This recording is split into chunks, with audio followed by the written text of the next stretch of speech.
Clairvoyance. By J. C. F. Grumbine.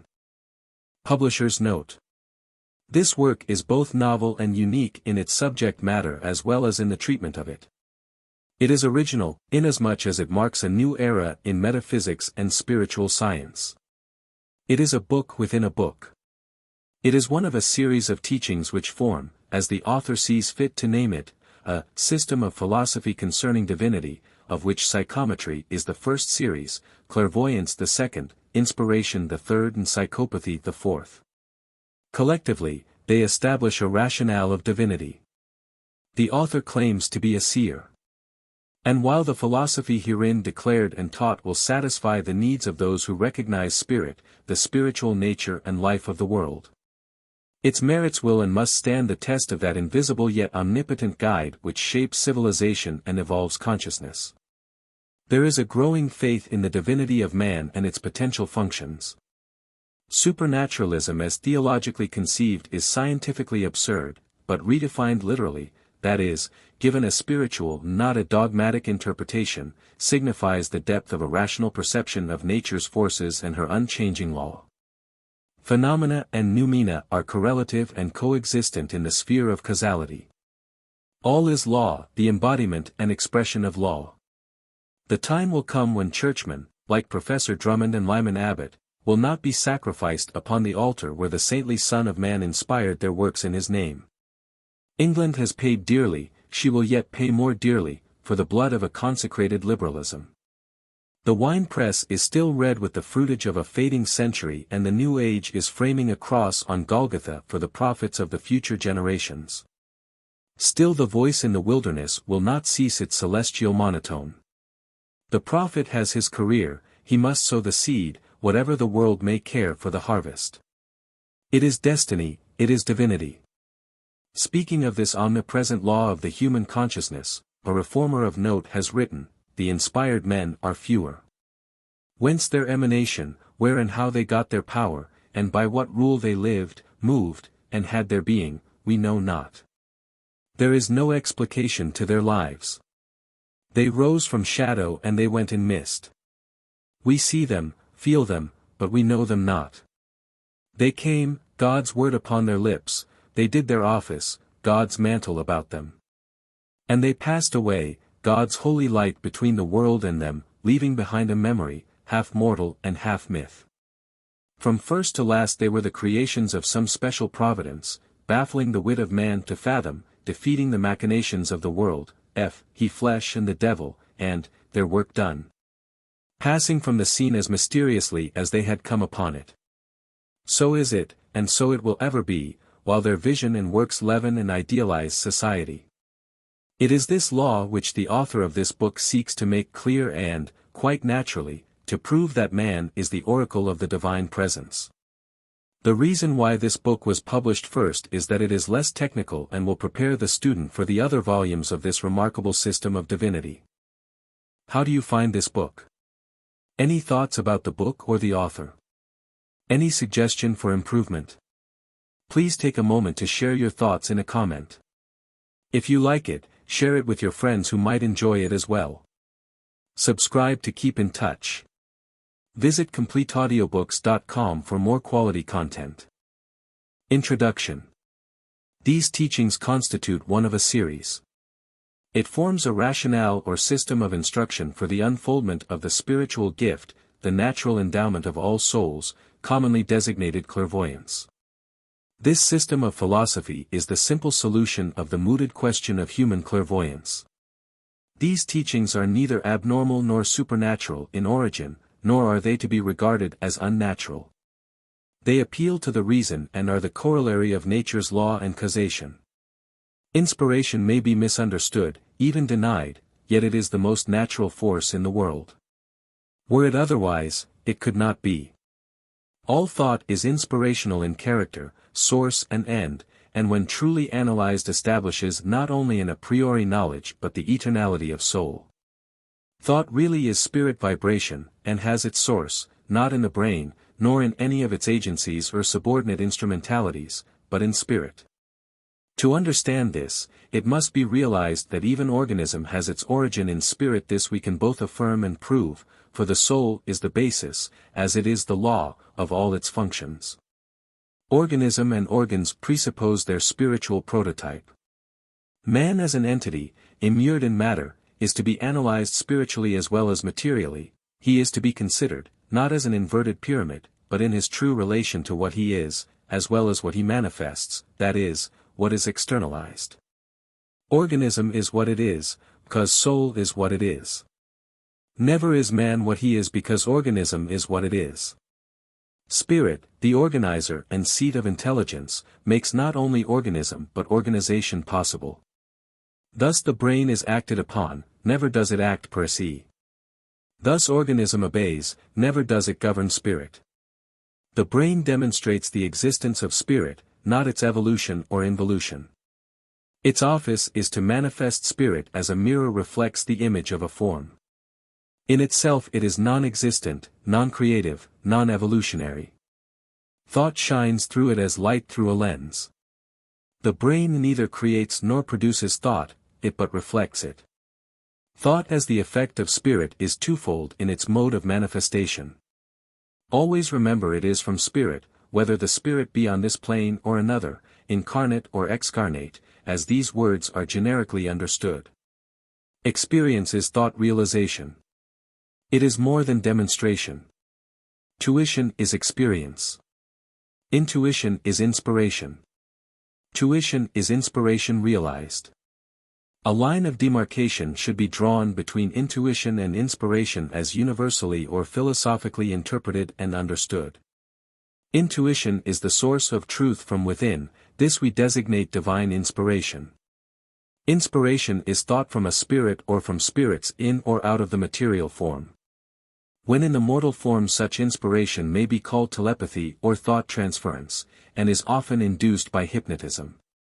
When not so induced, it is the direct or indirect transference of thought from plane to plane, through medial and harmonial conditions.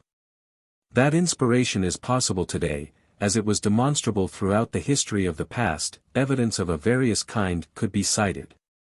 All of which is unnecessary when the source of thought as interpreted by the true system of divinity is fully understood. To our beloved classes throughout the world. Beloved ones, to you we extend our greetings.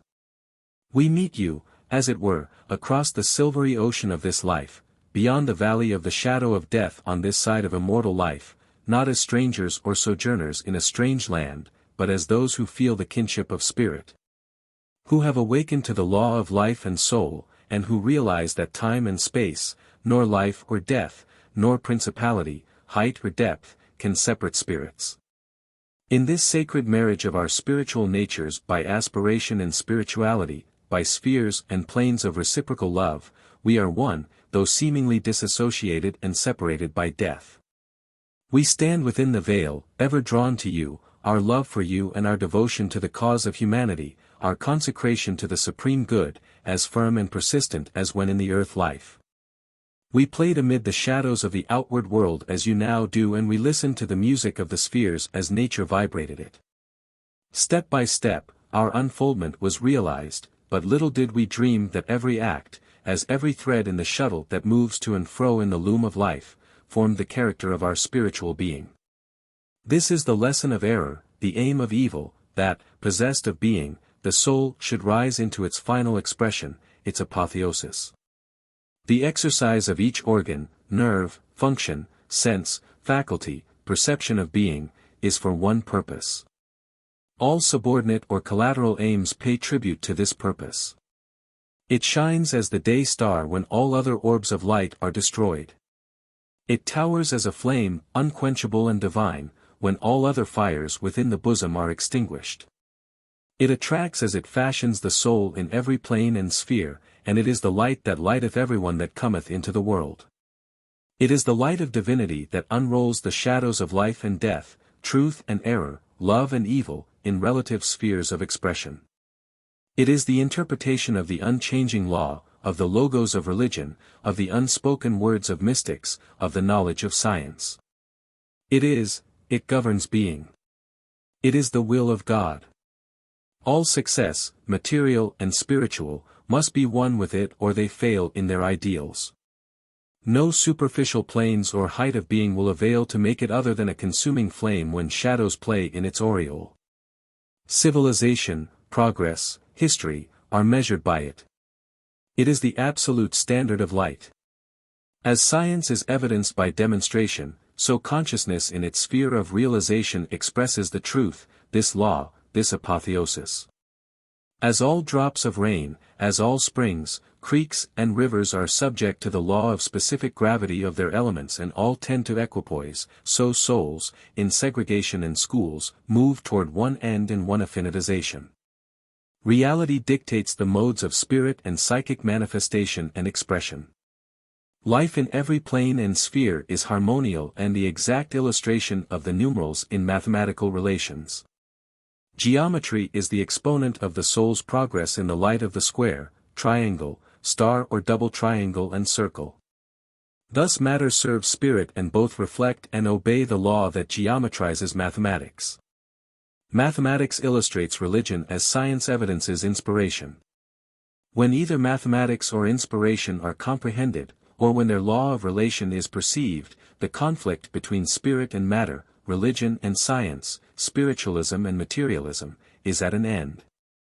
Their integrity of essence and form will then be perceived and established.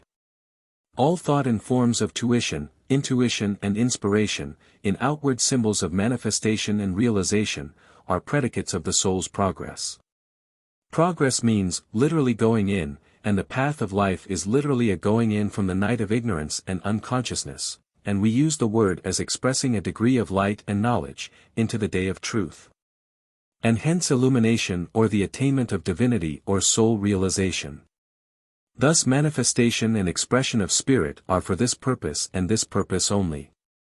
Culture must then be radical, spiritual, as well as artistic, social and political, if it shall fulfill the end of being.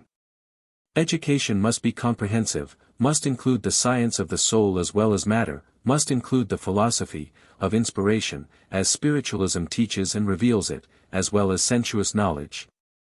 It must reach in as well as out for the surpassing light of Ra, if it is to lead mankind to a real height or an absolute attainment of spirit. To exist is not to live, as to die is not to reach oblivion or heaven. Life is consciousness of duty and of duty obeyed and done. Thus all efforts for unfoldment should advance the spirit 1 degree nearer to deity. Thus, all attempt to confer with the denizens of another world should be for higher understanding of the law of being. Thus, every desire for spiritual or medial advancement, for the practical understanding and use of mediumship, whether of the mental or material character, should be for the purpose of leading mankind to a knowledge of the truth. And as we draw near to you through these, our inspirations, we would impress upon your minds the necessity of thus co-laboring with us, that as light illumines you, so may it reflect unto others, that it may not come to pass in this century. As it was written of the first when the humble Nazarene walked the earth, the light shone into the darkness but the darkness apprehended it not / rather, that it may be said of you, the exceeding glory of the light shone all about them. So that men felt it to be good to be with them. This is the light which is revealed in the unfoldment of clairvoyance, the science and philosophy of which we shall seek to teach you. Enter the temple of the Spirit without fear, with clean hearts, and bow at the shrine where love dictates her inspirations. And as each lesson is given to you accept of its inspirations and gradually the scales will fall from your outward eyes and the veil that conceals the spirit of your loved ones, even the angels, will be rent asunder. And you will be permitted to walk and talk with them. May, White Rose, teach you that angel love will lead you from above as it will inspire you from within until all things are fulfilled. White Rose, the guiding inspiration. First principles. Follow and obey them. 1. Tranquilize the spiritual, mental and material conditions by becoming at one with the Spirit. This is attained by approaching the Spirit in an aspirational or prayerful mood. By being receptive to inspirations as the earth is receptive to rays of light, by being passive or negative in spirit, viz. positive to spirit incarnate and vibrations which play in the sea of materiality, and negative to spirit excarnate and vibrations which play in the sea of ethereality. By being calm and restful, not impatient, anxious, worldly, selfish in your duty to the spirit. Prepare, as it were, a mental state as smooth and glassy and as unruffled and unmarred by contrary vibrations as the placid bosom of a lake. Thus on or into the mind, as a mirror, the image of thought through the process of clairvoyance will appear as the guiding spirit wishes. 2. The vision will be assisted in concentration by fixing the eye on a clear glass filled with clear water, aqua pura, and watching, as it were, the scenes that appear and disappear. This is simply suggested as an aid and not as a necessity for those whose minds are distracted and whose vision will not respond to the will or spirit. Place the glass on a stand and have about it, when impressed, fresh flowers. Sit at least 6 feet from the stand. Change the water at each sitting. 3. Sit uniformly at stated times and place and 3 times a week, 30 minutes each time. Have the atmosphere in the room cool and fresh and free of all animal and vegetable impurities. 4. Sit in a dimly lighted room and alternate with total darkness. When sitting in the dark, correlate all impressions, that is, subjective phenomena, with all manifestations, or objective phenomena, of the spirit. Observe the lights, forms, faces, symbols, names, places, that are shown to you and watch the development or developing process through which you are taken. Note how conditions are prepared for the reflection of an idea in the mind and thence, through mind, on matter. Observe how faces, figures, etc. are formed out of the magnetic waves that play in your atmosphere and perceive how, by holding the thought, the spirits weave about it a form or image with which they clothe it, and which, when fully manifest, becomes an etherealization or a materialization. 5. Sit alone.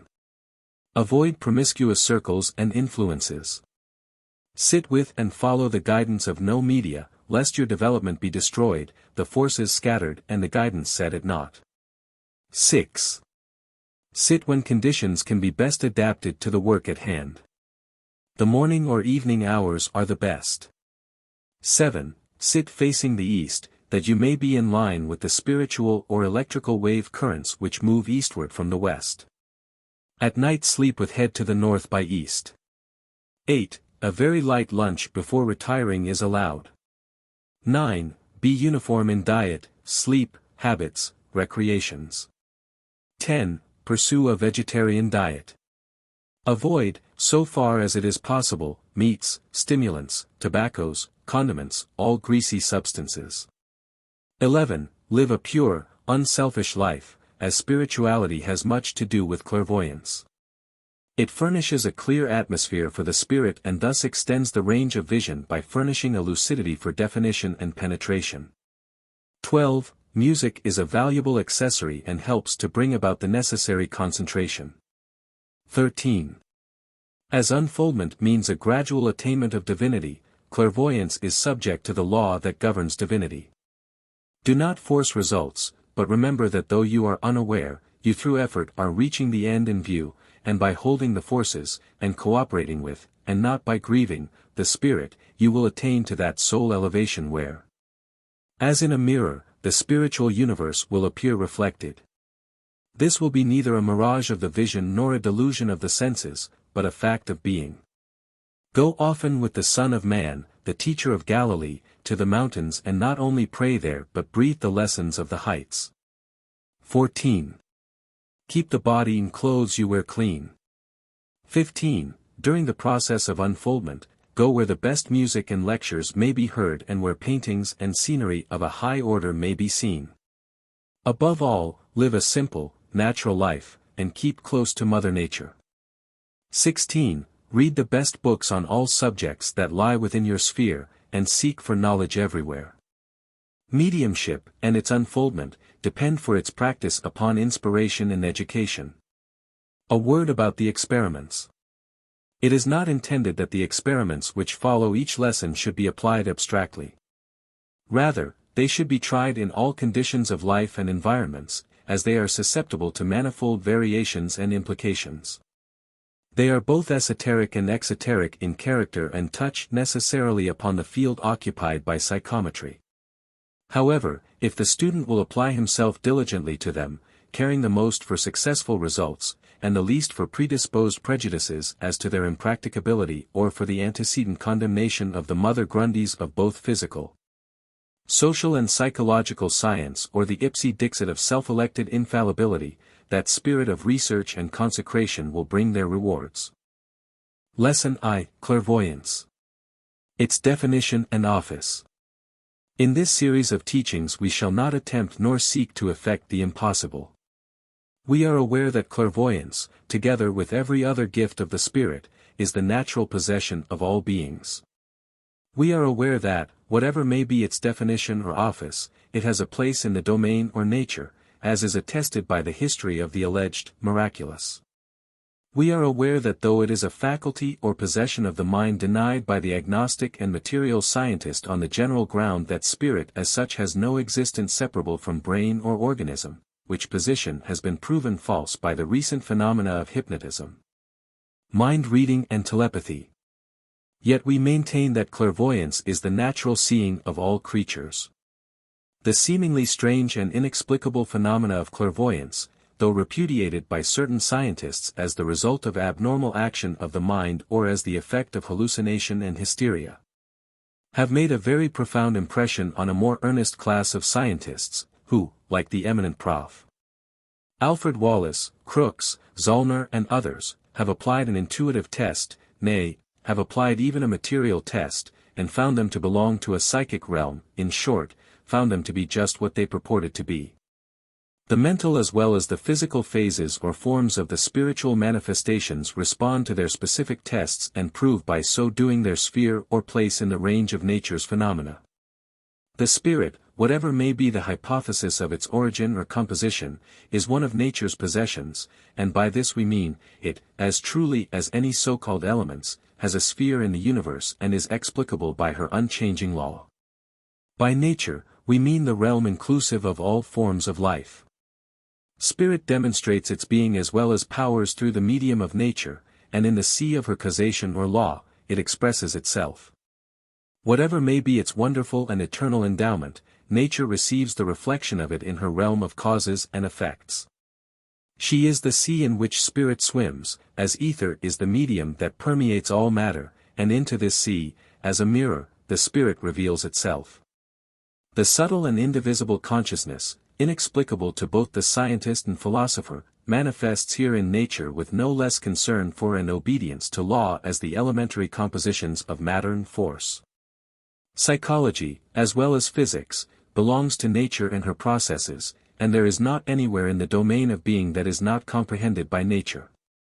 This being at once admitted and true, the difficulty in the way of a clear and perfect understanding of spirit in the sphere and light of its phenomena has been, first, the limitations which men of science or theology put to nature and the ability of nature to reveal or manifest spirit through her processes, and, secondly, the lack of perception of the interior workings or divine immanency which establishes the phenomenal world in and on the noumenal world. That there is uniform causation in nature, or that nature herself must be uniform in her causation, follows the rejection of the alleged supernatural or interposition or interference of deity. And that such is the natural order, experience and knowledge prove. But, that in the consideration of causation, however uniform, where there is unchanging law, science or theology should affirm the impossibility of spirit power as spiritual manifestations exhibit it. That it is no part and corollary of this causation, is unquestionably presumptuous, if not prejudicial in the extreme. Spirit may copy or plagiarize the uniform causation in its own laboratories where, as in seances for the display of all kinds of materialization, spirit excarnate repeat them by processes both chemical and natural. Though subtler and finer in sphere and action, just as a chemist recombines the elements of hydrogen, sulfur and oxygen into a formula of sulfuric acid, or in a more simple way combines hydrogen and oxygen to form water. This we call copying or plagiarizing nature. The elements exist and cannot be recreated by any spirit incarnate or excarnate, but through a knowledge of nature, her law and processes spirit can combine and recombine by nature's own formula what is eternal and inherent in herself. So, in like manner, the spiritual manifestations of the séance room which bear a likeness to the forms of nature in the garden of the earth compare really with all physical phenomena of nature, inasmuch as they are fashioned after them, are, in plain words, materialized and dematerialized by compliance with her law. It takes spirit on either plane to effect the result. The question which we shall ask the materialist to answer is, what does he know of nature per se, or beyond the horizon of visible causes and effects which he terms nature? He knows absolutely nothing. Without access to the knowledge which inspiration, intuition or the so-called dead give, he sees, as he examines, but the hemisphere of the universe, one and that the shadowy or phenomenal side of life. He knows not of another world or form of life beyond the change called death. He doubts, he denies, he condemns all such affirmation of knowledge on the part of his equally wise, perhaps wiser opponent, and with ignorance and denial as his weapons, he seeks to answer intelligently the above question. We hold that he has no right to attempt to answer the question at all without investigating the grounds of his opponent, and then not, unless, freed from pride and prejudice, he will accept what is demonstrable to his reason. And what we here say concerning the material forms of the spiritual phenomena, plagiarized from nature by excarnate spirit in the séance room of media, is equally true of the higher order of phenomena, the mental. Such as clairvoyance and clairaudience, which are but kinds of the same phenomena of spirit, are explicable by law. Seeing and hearing spiritually is not impossible when it is remembered that it is the only kind of seeing and hearing that is possible. But when even the seeing or hearing becomes inexplicable by the formula of science, when it must be accounted for by a causation, larger and more comprehensive than that of the books of the Royal Academy of Science, even then, it is none the less natural, none the less within the domain of nature, none the less the effect of causation. The fact is, the word causation, as the word God, has been made a fetish and an unalterable and immovable concept of human understanding, whereas the growing mind of man has given it each day and year a larger and more inclusive realm of definition. Mankind no longer accepts but rejects the mythology of the Israelites, Greeks, Romans, Hindus, Indians, but religion has not become less a fact by the disintegration and destruction of fetishism.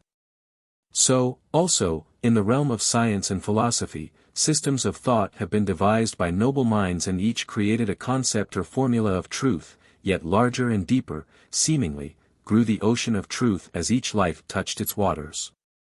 The ocean received the river of each one's thoughts, but lost apparently not an atom of itself. So to this same causation we turn for the definition and interpretation of clairvoyance. And, possessed of its facts or phenomena, you have a right to reject any system of religion, science, or philosophy that first repudiates them and then denies clairvoyance as manifest, demonstrated and established by them. So that there should be no barrier to progress in the accumulation of knowledge and the freedom of the soul's life and expression of thought. This is the true scientific spirit that should characterize our attitude to truth and demand a conformity, not to obsolete formulas of science or theology, but to facts. A readjustment of thought and thinking to the truth that must now as always shape its present and future definitions. Clairvoyance is really, by definition, clear seeing.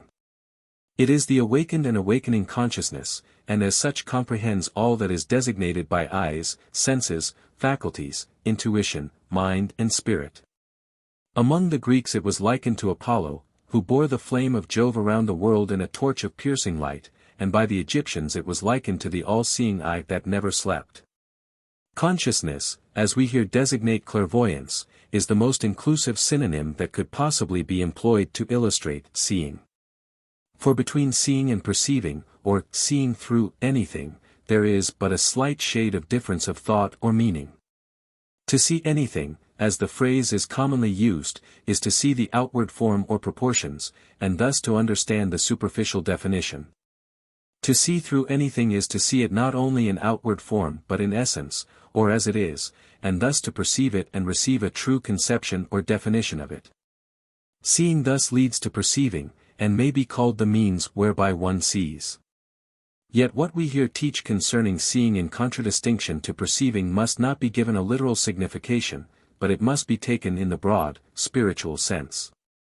Seeing is instrumental to perceiving, so far as material things, that is, the forms of entities, are concerned, but mind, spirit, soul, is basic to all seeing or perceiving. Organically the eye serves the so-called sense of sight. The sense of sight serves the mind serves spirit, and the spirit serves the soul in all that outworks destiny. The spirit is seemingly duplex and reflex in character and action, and by this we mean it is concerned with the objective and subjective realm of life. The objective is comprehended by the material and the subjective by the spiritual universe. The spirit thus constituted receives upon its lens, the mind impressions from these two realms and it perceives them, according to its lucidity or ability to realize them. Thus, while impressions from the spiritual universe are constantly impinging on the mind, just as impressions from the material universe are floating in through the organ of the eye or sense of sight or feeling, for the veritable blind can see by feeling and thus form definitions of objects, few, indeed, are able to define such impressions or realize them as such, or even draw a line of demarcation between those that enter from the objective and those that enter from the subjective realm. This is due to the fact that mortals have not been so trained as to analyze impressions, or it is because of false theories of consciousness and false psychologies. Thus they have regarded the mind or outward consciousness as the factor of sensation and thought, and have been concerned only with what is external, the objective or material realm of life. Cognition has as a result been limited by the necessity of the case to sensuous knowledge, and the ocean of inspiration has been regarded as a mirage of the mind, having no real existence in the desert of earth forms and life. Whereas this very ocean is causal and fundamental to all that proceeds from or recedes into it. This character of the spirit or mind being once recognized, more careful attention and scrutiny can be given to all that manifests itself in it, and, more than this, a most perfect scope and definition of consciousness and the far-reaching extent of clairvoyance can be had.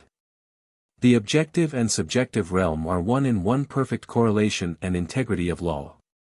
As each atom rotates on its axis in obedience to the law that revolves the planet Earth and establishes the polarity of the sun, yet serves a purpose in its own sphere of action and serves it without mar or jar. So the mind acts in this twofold manner obedient to the principles that establish soul. If a definition of the forms of things as materially understood can be had through mind and the outward vision or sense of sight, surely a definition of the forms of things as spiritually understood can be had through mind and the inward vision or consciousness. If spirit is the eye that sees and perceives, then it has access to its own realm, that of spirit in the objective and subjective sense and form. This is self-evident and follows the admission that the spiritual universe is, as the facts of life, of spirit excarnate prove. This consciousness is the center of thought radiation where impressions meet and where they are perceived and received. This fact must be understood in the very beginning of our teachings, and the relation and principle of it thoroughly mastered, or what will follow will be ambiguous and confusing. The mind is a lens of the spirit, but it is spiritual in its character and composition, more so than the sensory, as the organ of the eye is the material lens of the mind. Consciousness, in the final or absolute sense, bears just such an intermediary relation to its various subordinate lenses in the organism of soul. We teach that the soul is the primate or basis of all organism, and when this is understood in the highest sense, it cannot be said that the material form of organism does not bear a relation to organism in itself or as a function of soul. The type is the basis, it establishes all of its forms which are but its manifestations, and from it as to it proceed the multiplicity of relations which form the network or chain of its operations. The system of muscles, veins, nerves, might, in an organic sense, be construed to be complete, if you begin from primates, as brain, will, spirit, or the functions of brain, such as the sensory, nerves, and heart, for which they stand. Yet they are correlated in order of form to the type which more really approaches and bears a similitude to organism as spiritually comprehended. Neither of them could act independently, and yet each one does an independent work. Neither of them could exist in the spirit independently, and yet each has a specific office and work in the divine arrangement. So, in this way, a similar congruity and harmony of relation and action exist between the organ eye, the sense of vision and the sensory where the sensations of outward visions are collected, and the mind, spirit and soul. In the consciousness which is the basis of them all. And the prototype is found in the spiritual counterpart which is, at once and simultaneously in action, the original basis of them. Thus, from the center of soul, the consciousness opens the mystic all-seeing eye, veiled by the arrangement which is defined by materiality or material expression. Now could you see in the real sense, the need of the eye, senses and mind would prove useless, but inasmuch as consciousness is awakened by the process through which you pass, in seeing thus through eyes, senses and mind. You become aware of yourself to that degree that you are able to rise above or to dispense with them. By this we mean, you cease to use them or they have served their office organically and functionally when the greater consciousness has appeared in you, with the consciousness that you have unfolded or realized. Cease to utilize what is no longer helpful or necessary. Think of a germ employing a sheath or shell or chrysalis out of which, as from a sepulchre, the life rises into a resurrection of new and higher forms of manifestation. Think of a man clinging to the mind of childhood, after a higher and deeper consciousness has unfolded through the use of this same infantile mind. Think of a bird going back into the shell, after its wings have cut the air, and its eye has caught the light of day. Think of the soul sighing to re-enter the womb of generating forms, after it has kissed the face of parent and received the caress of love from the denizens of earth and heaven. So, in like manner, not lost, but consumed, not neglected, but utilized, the soul enters through each form of organism, through even the mind and the spirit, into a clearer and more absolute state of consciousness and divinity. The fact is, that in the process of evolution the mind with organism obeys the involution of soul. All order and life, in expression, proceed by impulses. Impulse is born of the principle that shapes the soul's apotheosis, and each impulse is in mathematical ratio to the other and in the succession of impulses, one order leads each and all. It is as the corpuscles of the blood that obey the beating or impulse of the heart, or the waves of the ocean or tides thereof that follow the impulse of the magnetic and electrical seas that influx the worlds. Not chaos, but order, is nature's law. And as in each atom the impulse throbs obedient to that in the galaxy, so, in like manner, the will of God or nature, as you please, shapes and vibrates all subordinate waves of motion that move to and fro in the loom of life. Thus the eye conforms not only to the impulse of the original type of consciousness, which is to be realized, but to that form of the type of consciousness, the mind, which now is.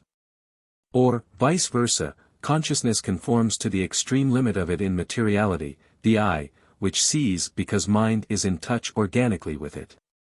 The office of the eye is to serve soul in this effort to unfold consciousness. And in so doing, in seeing and then perceiving the definition of things in the objective and subjective realm, clairvoyance truly and really is attained. We necessarily draw a line of demarcation between clairvoyance and mediumship and clairvoyance as here employed in the thought of the unfolded and unfolding consciousness. And yet, as there is no phase of clairvoyance which is not beautifully at one with and productive of consciousness in this sense of development or awakening, each has its place and serves a purpose. A clairvoyance which concerns the subjective realm, as a clairvoyance that concerns the objective realm, merely for outward definitions of forms of essence, is a clairvoyance of seeing, but not a clairvoyance of perceiving. Seeing is but beholding images of forms impressed upon the mind, perception is realizing the purpose.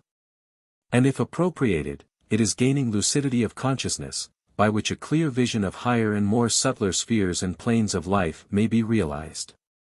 You are here advised to adhere strictly to this purpose of clairvoyance and to seek for the attainment and advancement of this interior consciousness wherein is revealed more than in the mind alone, which is changeable and which serves. As it awaits upon it, the surpassing light from within the soul, in which, as in the light of the outward sun, can be seen, not only forms of things, but their definition and principle of action, composition and relation. And by which the apotheosis may be reached. He that will climb to this height will be rewarded by the ethers that condition his attitude of vision and the view that stretches out before him, but he that loiters in the valley and will not ascend the mountain. Who gazes at the heaven without and within through the atmospheres that mar and befog his terrestrial and celestial vision, will miss the object of these teachings. Clairvoyance will be the means of reaching the new heaven and the new earth within the realm designated by time and space and comprehended by the senses. But it will establish an altar and a shrine in each home where mortals may commune and where the angels, ministrant upon earth's children, may approach, that both thereby may receive the light and benediction of the skies. The cooperation of the spirit world all about us. First experiment. Place the glass or goblet of clear, crystal water on the table. Become very passive and negative. Concentrate upon it and observe the pictures that manifest themselves. After the sitting, note the same on paper and make comparisons with successive experiments. Be careful to note whether these pictures are from the objective or subjective realm. Lesson 2. Clairvoyance, its nature and law of manifestation.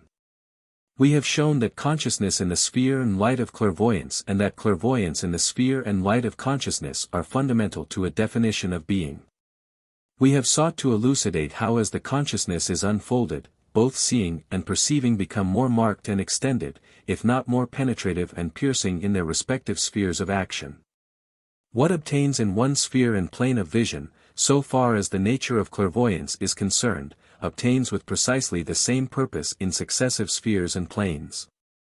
There may be a variety of manifestations in the one mode or many modes of expression or unfoldment. Yet never do the manifestations outgrow the purpose of them, never does the expression exceed in sovereignty the end which it subserves. Invariable and immutable is the nature of clairvoyance, and this is at once the magnificent and wonderful attribute of consciousness, because this nature waits upon consciousness. What is true of optics, or the material science of seeing, is true of consciousness, and vice versa. Consciousness is spiritually constructed as the outward eye is materially, but on a far greater and deeper plan. There is no radical difference, but a similar relation between them. This must be so to ensure or to establish perfect unity of action. As in mechanics, as is illustrated in machinery, there is a coordination existing between the principles of dynamics, generically understood, and the principles of instruments, between the principles of motion and the principles of agency or matter. And the brain or mind of man who invents the machine which is to serve him, as well as to be the field of his operation. So, between the eye, the brain and the mind, in the larger sphere of the spirit and soul, there is a unity of design, purpose and action. It has been assumed that if this is so, then the eye should reflect in materiality all that is potent in consciousness. So it does, but scientists have excluded data which in psychology and spiritual science have declared an a priori knowledge and consciousness. Hence men in all periods of history, like Doubting Thomas, have failed to grasp the spiritual or esoteric signification of such analogy. "Show us the Father," said Doubting Thomas to Jesus, "and it sufficeth us." And the "I am in the Father and the Father in me" still remains a mystery to the whole order of materialists, who, like Thomas, fail to perceive the divine immanency in matter or in man. Such must become transcendentalists before they reach a correct interpretation of spirit or matter in relation to each other. The design of consciousness is seen in each function or instrument which it uses, and as each function is a branch or part of the total mechanism or organism of the body, in which and through which the spirit operates. The material design and integrity are only perceived when correctly defined by and correlated to consciousness, which organism subserves as it foreshadows. But the nature of the eye reveals the law that defines the nature of mind and consciousness.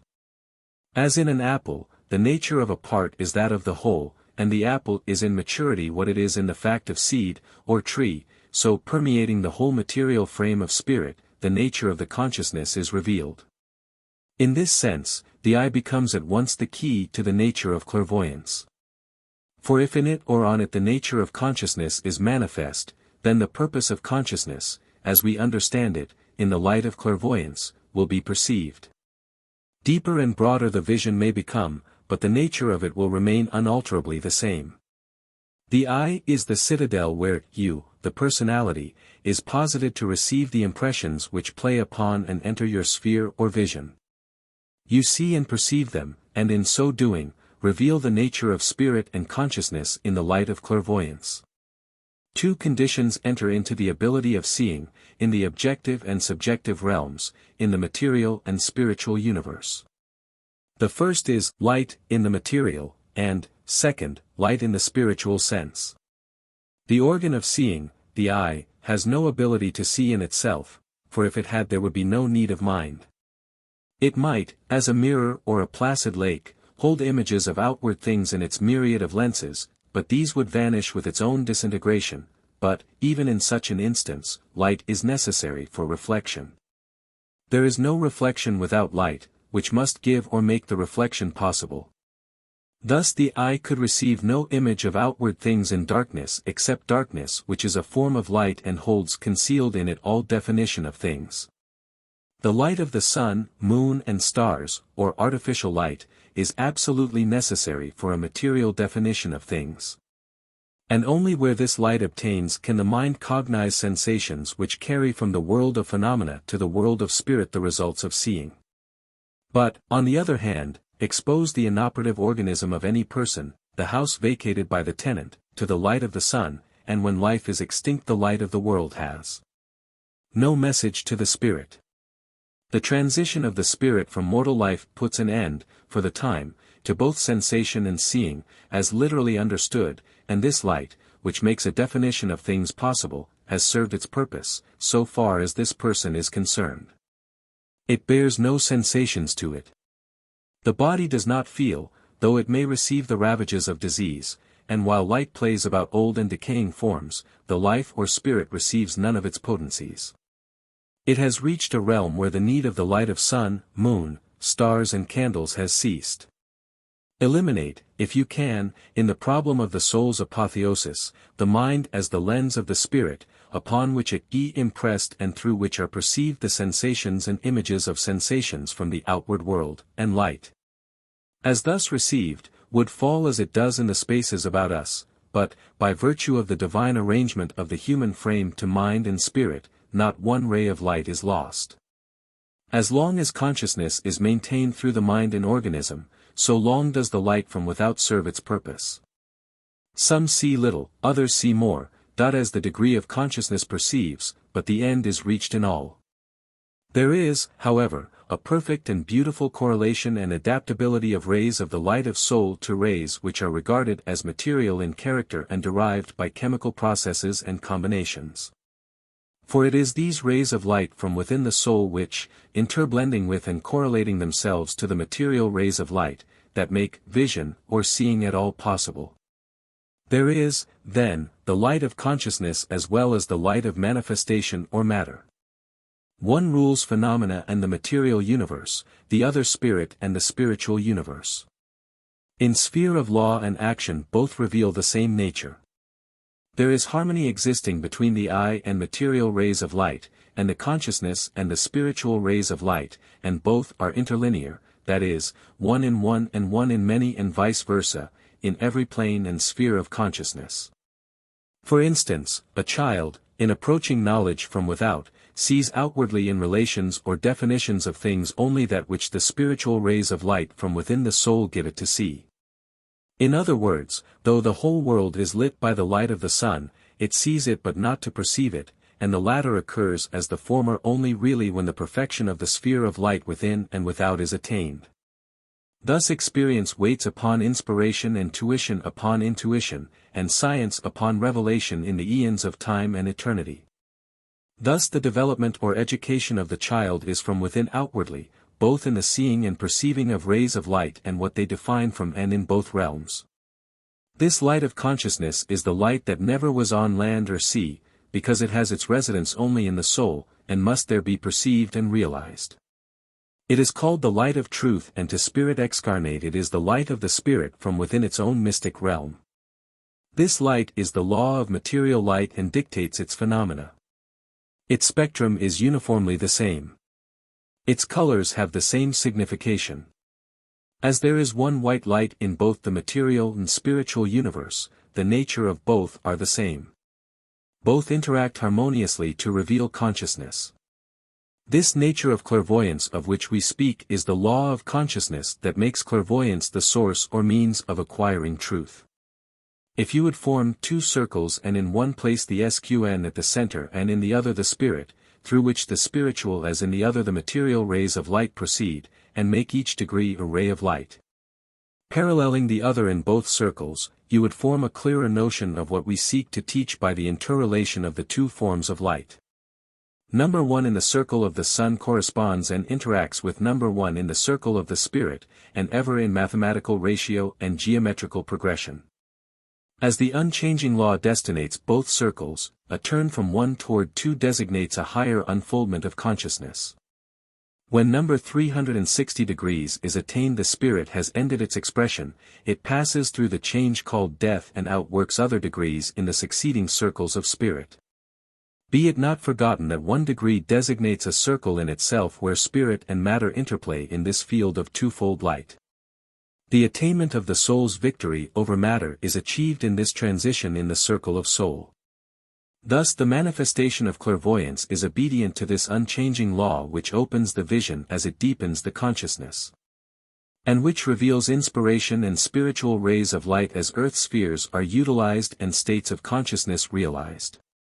The law of clairvoyance is one of progressive seeing and perceiving according to our diagram, which, if esoterically understood, will become the formula for solving history and civilization. Second experiment. Sit in quiet concentration of spirit and form in your mind's eye an image of someone near and dear to you in spirit. Watch its formation and appearance and notice how it gradually becomes a spirit impression. Now, see it clothes itself in the habiliments of spirit, and in the picture there are scenes presented. Try this experiment over and again, and the transition from sense to spirit will be made and you will enter the realm of spirit at will. Lesson 3. Clairvoyance and intuition compared and correlated. It is very necessary that the student of the spirit should have a clear and, so far as possible, a perfect definition of the relation which clairvoyance sustains to intuition. We have in a general way defined them as the perceptions of the spirit, but as this word is vague, ambiguous, and to some very misleading, it will be wise for us to make this word perception, as well as our definition of both clairvoyance and intuition, more absolute. In the first place, whatever human nature manifests, that the spirit reveals and possesses. Naught can come through the mind or into the realm of mind, without originating first in the spirit. The type refers to the prototype and vice versa. Human nature by phrenologists has been designated a faculty and is said to occupy a special place in the frontal brain, closely associated with the perceptions. It comprehends the perceptions in the outward sense or use of the word and is closely allied with the vision, the individuality, the ego, or entity. The fact is that in human nature, in this broad sense, the first gleam of the more occult consciousness came, for here, as it were, the angel of the skies prepared the way for and opened the door to the mystic realm of soul. In this department of mind the echo of the celestial voices first was heard, and here the soul became aware, through both the subjective and objective form of spirit manifestations, of its own immortality. Human nature, however, is not a faculty. It is a term that faintly designates that nature which is one with, nay, is the identical consciousness or ego which has to do with the material universe in its subjective and objective forms. Mark, there is a subjective and objective side or character to both the spiritual and material universe, and the soul has to do with both in the realm of consciousness. Objective refers to whatever belongs to ethereality or materiality and has to do with planes of inhabitation and expression, while subjective refers to spirituality and has to do with spheres of life or consciousness. Human nature is the extreme limit of consciousness, materially viewed, and is like consciousness duplex, so to speak, in its workings and character. Could you, as an illustration, conceive of a mirror that could reflect what is within and without its own reflecting power, you would then have an idea of the power of the mind in general and of human nature in particular, as subjectively and objectively understood. Here in the realm of human nature the soul reaches out for the definition of reality, and here it derives, by so doing, the definition of consciousness. Here it employs all that is potent in clairvoyance and intuition, and at the same time shapes the objective by the subjective realization. In plain words, it derives by and through human nature the ability which is latent in consciousness and is expressed in the office of human nature, to enter deeper and still deeper into the uses and purposes of both clairvoyance and intuition. So that it comes to pass, in the natural evolution of human nature, as phrenology will attest, that such as are well developed in it are naturally both highly intuitive and clairvoyant, that is, they can exercise the more occult faculty of perceiving. We should guard the student from accepting too broad an interpretation of even this statement, for we do not mean that one who simply acquires by seeing a knowledge of the world is to that degree more perceptive. But we mean that as observation leads to generalization, and as a knowledge of one fact to a synthesis of many facts, so the changes in the mind take place, as the law of human nature is fulfilled. Human nature is a possession and refers to a state of the consciousness. It cannot be acquired by any artificial learning or adaptability to environments, but, though latent and dormant in all, it must be evolved by the same law that rules clairvoyance and intuition. Some, indeed, may be deficient in it but efficient in clairvoyance and intuition, but this deficiency is due to the fact that human nature has fulfilled its mission and has given place to what is higher and more absolute. This is and will be so as the human race evolves a higher and at the same time a more spiritual consciousness and civilization. Nature avoids excesses and utilizes vacuum. She has no use for and need of any superfluity. Whatever in form has served its end in expression, that she at once disintegrates and destroys. She adapts herself to the new conditions as spirit outworks the deeper and diviner consciousness. And as the end as well as tendency of evolution is toward synthesis or unity, from facts to truth, or from laws to law, so she hastens toward one in all her manifestation and expressions, one apotheosis. Means lead to ends and organism to consciousness in the idea of reality. Always, however, does reality in the consciousness dictate and outwork the end through the seemingly infinite variety of forms. Thus, as human nature reaches the sphere of clairvoyance or intuition, it ceases to be potent as such and yields to the sphere of vision and potency of nature that it has attained. In other words, it becomes subject to a quicker and sublimer grade of vibrations and is impressed with a more instantaneous impingement of light from within, which gives it its action and seemingly independent regnancy. Let it not be forgotten that all spirit in the unfoldment of all grades and spheres of seeing and perceiving passed through the geography of human nature. It is in no sense true that highly intuitive and clairvoyant natures are such by a special dispensation of divine providence. God is no respecter of persons, and what is for one is for all, and what is possessed or manifest by one can be and is to be manifested by all. Thus the unchanging law holds all in its sphere of divinity. The fact is, the races of mankind follow a geometrical ratio of progression, and in this ratio the unknown quantity is really the most known, should be the most understood. Jesus, Socrates, Apollonius, Buddha, Zoroaster, Hermes, all were apparently unknown quantities in the geometrical order of progression. For was it not said of them, and as a proof of the saying, were they not all persecuted and finally martyred, they came to their own and their own received them not? Yet they were the known quantities to the seers, to those whose eyes were opened, they were the day star of the new age and generation, upon whose works the civilization of the future outwove her fairest revelations. Indeed, because this is so, the divinity and deathlessness of consciousness are assured. These faculties are but the inlets to the ocean that vibrates within the limitations of organism. Bearing to these outward shores of life argosies freighted with the golden fruitage of Eden bowers and filled with the sunlight of the inspirations of the light of the world. And each faculty, as we designate it, ceases as such when the consciousness needs it no longer as an avenue for expression.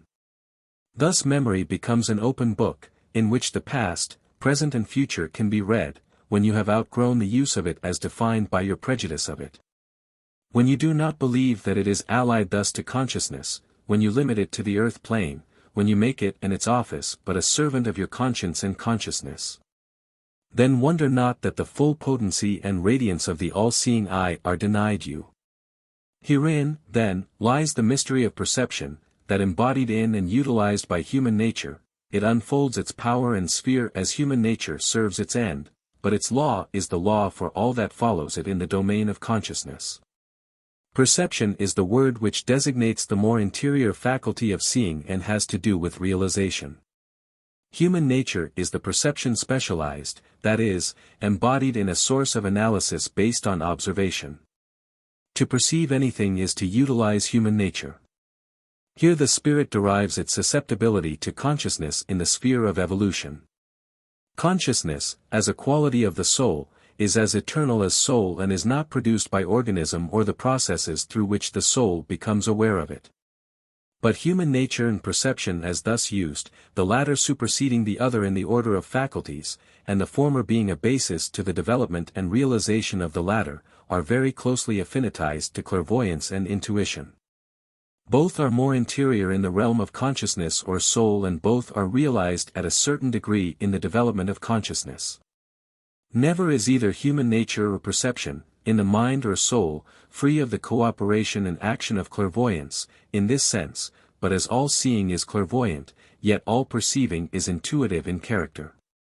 However, there are degrees in the scale of unfoldment of both clairvoyance and intuition, and we here refer to this degree. It is one and the same in all. Each soul attains it when it touches it in the mystic circle. As all who travel to the seaboard can see the ocean, so all who arrive at this degree in the unfoldment of consciousness behold clairvoyantly and perceive intuitively the new and wondrous sea of light all about them. We then are attempting no miracle when we send these teachings to the world at this time, as the age is ready for them. As humanity is just emerging from the degree of human nature into the bright disk of the degree of clairvoyance and intuition and awaits this declaration of light. Clairvoyance is, then, the clearer seeing as intuition is the clearer perceiving of truth in the objective and subjective realms. They refer to a more lucid and unfolded consciousness of soul. They lay hold of deeper and diviner relations of things. They see the unchanging law making inner as well as outer circles and perceive it, in its operations within, as on matter, within spirit and in the forms of it. We have designated intuition divine inspiration in contradistinction to inspiration through mediumship by spirits excarnate. As clairvoyance is seeing clearer, that is, with a deeper ken or penetration, due to the unfolded consciousness and light from within, so intuition is perceiving, knowing, or understanding, with a like ken or penetration, due to the same causes. And it is for each to know that consciousness is the door that leads to truth and love and to God, the solvent of all error and evil, the source of all light and power and peace from within its own realm of being. And beyond this it is for us to realize that this power of seeing and perceiving are possible with all, and that they are possessions of spirit, to be unfolded and utilized. A correct study and analysis of human nature and its office will confirm and affirm what we here teach and will lead to this realm where a clear definition of things can be had, because a higher knowledge can be received.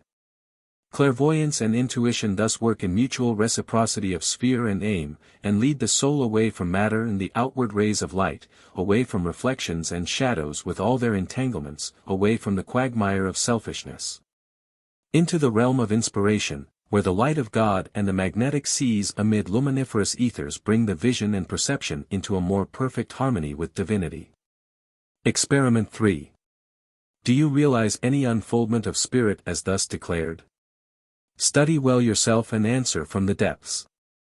Lesson 4. Spirit limited in matter. There is no question but that matter, as the word is generically understood, means more than materiality. It is not merely the stuff out of which is woven or fashioned the spirit's form and tabernacle, but it bears a relation, both subtle and occult, to the spirit in the law and purpose of its life and expression. Were it an entity, as some sophists seem to believe, it would at once usurp the sphere and office of spirit, and in it would be found the intelligence that moves and governs the world. On the contrary, it is not the entity, but the form or mode of the entity's being, and as such it is forever subject to the law and limitations of the entity. The so-called elements of matter which are regarded as unchanging and unchangeable, as spirit, are fixed in their chemical actions and affinities by the same law that governs spirit, and while matter is limited, spirit, by virtue of the unchanging law, is likewise limited. There are various degrees of limitation. In the order of expression, the word limitation is not to be given a literal but a spiritual interpretation, and matter in the light of limitation must ever be referred to spirit. We maintain that the elements, as we view them, have a spiritual as well as a material signification, and as the one is related to the other in the integrity of being, so in the one is the law of the other. Matter as materiality is subject to matter as ethereality, and if it be true, as chemistry alleges, that ether is the universal substance from which, as from a quarry, are mined the elements which compose the outward body of nature, differing from the crude only in the sense of sublimation, being governed by the same law, then the solvent of the body of nature is in ether. But what is ether? Here the chemistry of earth is balked. It has no formulae, tools or appliances for penetrating the mystery of ether. Its vibrations are subtler, more sublime and spiritual than those of light. Light can pass over and through ether without any apparent friction and without losing 1 degree of its quantity of force or momentum. It seems to be as a fixed mirror over which life's image can float without ripple or mar. And yet ethers respond to motion and vibrate by the same law that affects activity in all other planes and spheres of chemical or elementary forces. As a medium, it interpenetrates the interstices of all elements and is subject to conditions more inherent in itself and in spirit than in ethereality, one of its forms, or in matter, as materiality, a more basic or the base of all form. But we hold that matter, in forms of materiality and ethereality, outflow from ether, and ether is the reflection of entity. It has no existence per se. As time and space, which are alleged to be the properties of spirit, have no existence separable from spirit, as sweetness is a quality of essence, and has no existence in itself. So without reality ether would be unthinkable, it could have no existence. If this be true, then it follows that matter as illustrating ether also illustrates spirit, and in the material universe as in the spiritual universe can be found the fabric of soul. This fabric is the soul's wardrobe which belongs to it as much as any of its faculties. Take, for instance, a spirit in its evolution. It first manifests itself in garments which are needful and harmoniously adapted to the state of consciousness which it expresses. Out of this state it weaves, so to speak, the subtle tissues that make up its material habiliments or vesture. These garments are its own, as this composite mass of matter, void and lifeless, so to speak, is its own, and having these elements allotted to it, by the law and integrity of being. The soul, expressing itself through them, in spheres and planes of involution and evolution, in the process toward the attainment of divinity or apotheosis. It, with its form, according to the degree of consciousness it outworks, becomes gradually refined. The spirit has material as well as spiritual possessions, but not in the literal sense, it has property here as yonder in the skies. It has a right to all that its divinity gives it, and no more and no less. And the beauty of the soul's apotheosis, in the thought of both the indestructibility and persistency of the material universe, as even the materialists teach, is in the fact of the preservation of its divinity in all planes and spheres of expression. To possess anything is not to carry it with you in the form in which the possession is made apparent, but to really possess it is to have it in the sense of the good that it affords and to take the good as a worthy collateral. So when you possess a body in a material form and forfeit it by death, having outgrown and outlived its use, a collateral of it is restored to you in the form of the ethereal or spiritual body. This spiritual body is the prototype, nay, the harmonial counterpart, or correspondent, in spirit type, of the material body.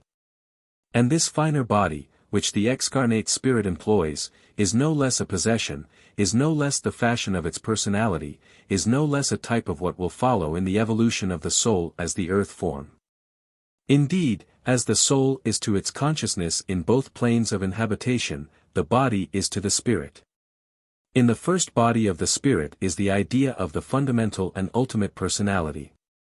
In the first body of the spirit, as in the last, are found the same elements, in different degree of refinement and luminosity. Organism is the soul's instrumentality, and it must be interpreted, spiritually or psychically, to be fully appreciated and understood. And this organism of soul inheres in all forms of it, throughout the sphere of the soul's expression. Nay, more than this, it defines as it establishes the character of the tabernacle that the spirit inhabits. Always is the lower order or form of organism conditioned by organism absolutely, and always in this ratio of planes, 1, 2, 3, and so on, following like spheres of consciousness in the development of the soul. Does organism reach the final type? Elements as ethers in forms, both material and spiritual, belong to the spirit, and they are the spirit's property for reaching expression through manifestation. There is no more matter in crude than in fine, as there are no more ethers than souls to utilize them in the celestial life. For every spirit there is so much matter, and this matter is its property, and belongs to it forever. Upon this fact in the law of soul is established the science of psychometry. This matter is referable to the soul and to the soul's type of personality, so that each soul attracts to it its own elements. It never holds in its sphere of divinity, although it may utilize elements that belong to other souls. It can only use what the type of personality needs, and we might go so far as to say that every element has its psychic attractions and repulsions. This being so, the dream of life in matter brings its own interpretation. Consciousness is the law of the organization of the form. All elements tend toward psychic centers of attraction and repulsion. Polarity in one element moves toward a like polarity in the soul. Thus nature maintains an inherent equilibrium, and thus the balance is outstretched in all forms of life. The balance is the symbol of divinity. It sits enthroned in mathematics, which is the formula of the cosmos. It rules the consciousness in its attractions and repulsions, and it ordinates the ratios of planes and spheres. It makes the shadow alternate with the sunshine, and in the balance birth and death weigh expressions of life unendingly. So that the body of the entity may be designated the symbol of the soul's expression, and interprets the sphere of the soul's apotheosis. The body is, plainly speaking, the condition of consciousness, which is the state of the soul. There is received and impressed the image, both human and divine. Here in materiality, the soul reaches the light of life, the impulse from divinity, the inspiration of the God principle, and here it outworks, in the laboratory of nature, the personality in the light of the unchanging law. The body, as a condition, is, and must always and necessarily be, the reflex of the mind, the state of the consciousness of soul. In it in crude form is all that can and will be evolved. It is a photograph of a more interior and divine negative or image of soul, negative, because and when spiritualized, positive because and when materialized. Yet in the condition as is illustrated by the body, is the law of the state of consciousness of soul as is illustrated by the mind. Thus spirit is limited in matter, and every faculty of spirit is thus circumscribed. This being so, it follows that the unfoldment of the spiritual perceptions is limited by this state of the consciousness, and that the body, in organism, leads to this inference. Consciousness is the symbol of the deific vision that knows neither the limitation of time nor space, perceives without seeing, and is as the all-seeing eye. And as there is evolved in consciousness the need of light, both as materially and spiritually understood, it follows that knowledge through the senses, and wisdom through the perceptions, are the inductive and deductive methods of its illumination. The vision of a mortal is limited by the natural conditions imposed upon it. So, also, is the vision of a spirit excarnate limited and in like manner. Not only is this true, but it follows, that where the vision of a mortal and a spirit is limited by the same state of consciousness, all other conditions being equal, both are limited in their spheres of clairvoyance. The spirit cannot transcend the visual ray nor the clairvoyant penetration of a mortal, nor vice versa. But let it not be overlooked that not every such mortal utilizes or expresses to the fullest degree his clairvoyance. And this may be likewise true of the spirit. But no degree of clairvoyance is denied a mortal, except that which is limited by the expression. As the expression is the all-important end to be outwrought, the clairvoyance follows its order of development. All who are clairvoyant illustrate this aim or peculiarity. The knowledge which is a mortal's possession by intuition or inspiration is his as well when communicated by excarnate spirits. As a river cannot rise higher than its source, so consciousness cannot bring a knowledge beyond the natural perception of the spirit. Thus, what is received inspirationally under the guidance of the spirit can be received through intuition or the spiritual perceptions, and always is the former revelation one with the latter, according to the above principle. Thus, in the realm of cause and effect, a mortal follows an absolute law, the process of seeing and perceiving being one in all and harmonial spheres of consciousness. That some organisms are specially adapted to the extensive exercise of clairvoyance does not, in any sense, disprove what is here affirmed. Mission is the purpose that souls fulfill, and it refers to an adaptability to the end for which the person is called or sent. All have missions adapted to their peculiar sphere and plane of life, which are natural and divine. As seers or teachers, they are no more divine than common humanity. They, by virtue of their peculiar organism, which reflects a state of consciousness that evokes the office and mission of their work, find their place in life and become a nemesis or avatar of a new age or a new dispensation. And these beings are as likely to be called forth from the hovel as the palace, provided the spirit is prepared for the mission. Preparation is the all-important qualification or prerequisite. None who have in them the aspiration for this clairvoyance should while away the hours in idle dreaming, but rationally and systematically unfold the spirit in this direction. No state of mind is fixed, for the expression of each age or cycle is so wonderful, comprehensive and universal, that the spiritual perceptions can be quickened and illuminated beyond all extravagant imagining. If the object of development be to see and perceive, not only by means of mediumship, but through intuition and the mental establishment, then success will be the fruition of patient effort. The limitations of nature are placed upon the ignorant and worldly or those who are wise in their own conceit, but the aspiring and trusting spirit, who approaches the light of inspiration, which is the light of clairvoyance, as a child, will not be denied access to the realms within or on high. Into the life of such the light of truth shines, that having eyes they may see and having ears they may hear, and having hearts they may understand what the Spirit will declare to them. Aspire and toil for this surpassing light, and the dawn of the endless day will break through the outward windows of the soul and bring in its radiant light a spiritual and clairvoyant vision both deep and divine, a revelation of symbols and spirit, of forms and reality. Experiment 4. Fix your mind on a 5-pointed star, and watch it in its kaleidoscope of colors and observe what takes place back of it. Observe this closely. Lesson V. The Science of Optics Materially and Spiritually Considered. Introduction. The science of optics is not only the science of light but of seeing, as these words are both materially and spiritually understood. As the science of light is understood in relation to its phenomena, as its nature and source are still matters of conjecture and speculation, very little credence can or must be attached to the deductions of the natural philosopher. True, his doctrines and inferences are worthy of consideration and should be examined in the light of facts and reason, but no time-honored doctrine, no superstition of science, whether accepted by the generality of men of science or not, should have the precedence over the truth.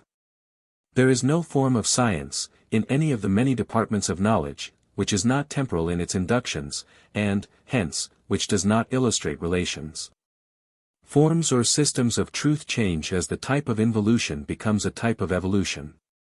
Forms serve the spirit of life and the thought of spirit, and in the progressive scale, a graduated form adapts itself to an unfolding thought, mind and spirit. Thus civilization is the unique illustration and achievement of progressive forms of life as spirit incarnate, and these forms follow and obey the ratio of expressions that the soul fulfills in the life which is manifest in them. Thus, while one form has in it and reveals through it thought adapted to the spirit in its expression, yet it must not be received as a final type of the logos. It should not become the fixed standard of measurement. It should not be regarded as infallible and absolute for all time to come, but, serving the purpose which it fulfills and the age in which it manifests, it should foreshadow and prototype the successive and preceding forms of thought. There is a relative and an absolute type of thought. The former is the manifestation, the latter is the logos or the will of God. Toward the fulfillment of the logos spirit, by means of unfoldment, in involution and evolution, is tending. This is the meaning of embodiment or incarnation, as it is the aim and signification of all re-embodiment, when a necessity. We do not imply that the science of 1800 BC or that of 1800 AD is not one in aim and sphere of form or definition, but we hold that in the thought of the mystic number one, illustrating the totality of all knowledge in its fractions and combinations, all that proceeds from it is subject to it. And that the relative can never be quite as final as the absolute, or as infallible as the truth itself. The evolution which is subject to the law of involution is always less than it, never greater, on the same ground that soul is greater than body, through which it operates. The word greater must here be given not a literal or comparative, but a spiritual definition. Thus, whatever science has revealed or achieved, whatever and however much we may know or perceive of the logos, or the unchanging law, the logos or law is greater than our knowledge, and by the fatality of our expression. The limitations of our understanding and perceptions, it dictates and leads us into the higher spheres of its presence. Be it so that science is one forever, because between knowledge and facts there can be no discrepancy, yet the circle shows an infinite relativity of configuration of souls, the degrees in each circle of expression. Both materially and spiritually aspect, making a circle within the greater, the lesser one being subject to the law of the greater, and fulfilling a unity of design and purpose in both. Truth ruling at the center of each and balancing all in one uniform and perfect motion or rhythm. Axioms are the postulates of science as materially considered, and in them are found, as upon them are built, the facts of the spirit's correspondences. Whatever science, through the human understanding, has discovered to be, that no age or generation outlives, but the relative is ever taking on and revealing the thought of the absolute, the logos. Truth is ever absolute. Facts may change their plane of manifestation, but they never change their purpose, which is to manifest truth. One series of facts may be followed by another series in any one department of life, in biology, geology or chemistry, yet each bears an integral relation to the other, in sphere and plane of purpose and manifestation, and the unity of the order. In arithmetical progression, is never destroyed. Ever does it reveal immutable law. Thus, the science of optics will suffer not through additional revealments, for with facts as its collateral it must establish itself upon what is axiomatic or self-evident. What, then, if we should teach that the potency of light is in its spirituality and not materiality, and that the eye is not the seat of its recognition as the brain is not the source of its sensation? What if we should declare that without the spirit the light from without would be darkness to the brain?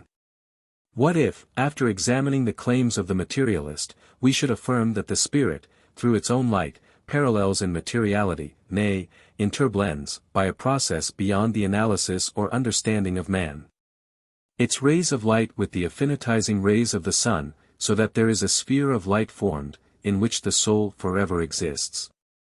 What if we should affirm that these spheres are circles, radiant and transparent, in which consciousness is revealed and unfoldment is outworked from within essence?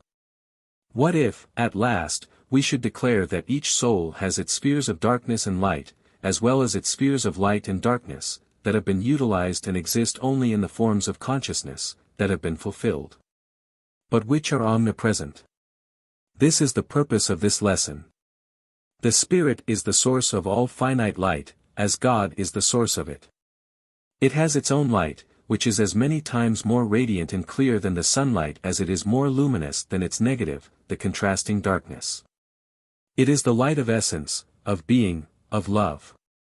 It is deific in luminosity, differing from the light of God only in degree. Their quality is one.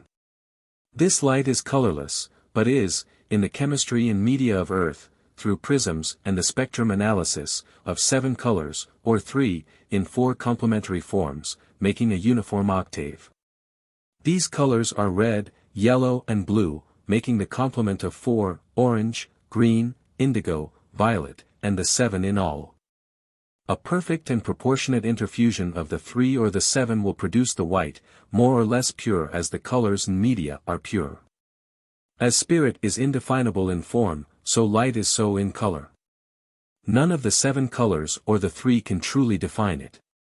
It is capable of refrangibility, but it, in itself, defies analysis. Thought has a like composition and is capable in the spiritual prisms of a like refrangibility, so that there are those teachers among us who hold that thought is light. As there is no light without thought and no thought without lights, there is some ground for their inferences.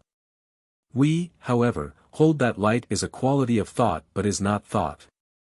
It is its atmosphere, potent and radiant as the thought is for good, but quite the reverse if for evil. All thought has its sphere of light and hence its degree of radiation.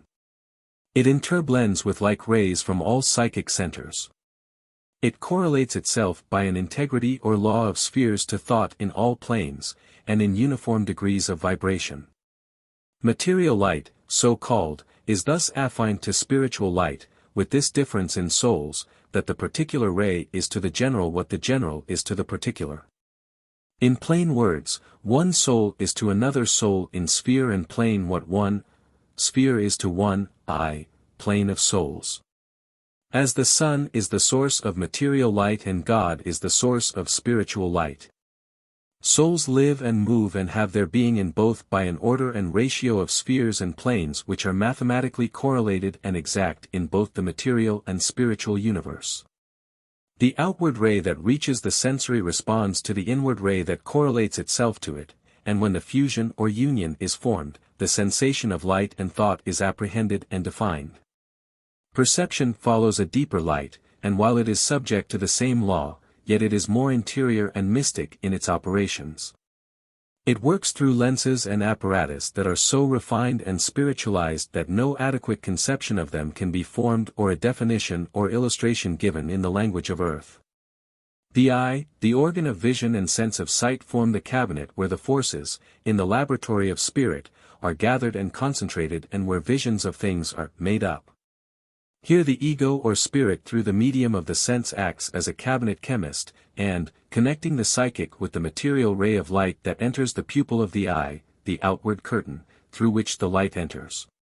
By the principle of expansion or contraction, the pupil becoming contracted when the light is strong, and expanded when weak, forms the necessary image or definition of the object that is conveyed on the outward ray.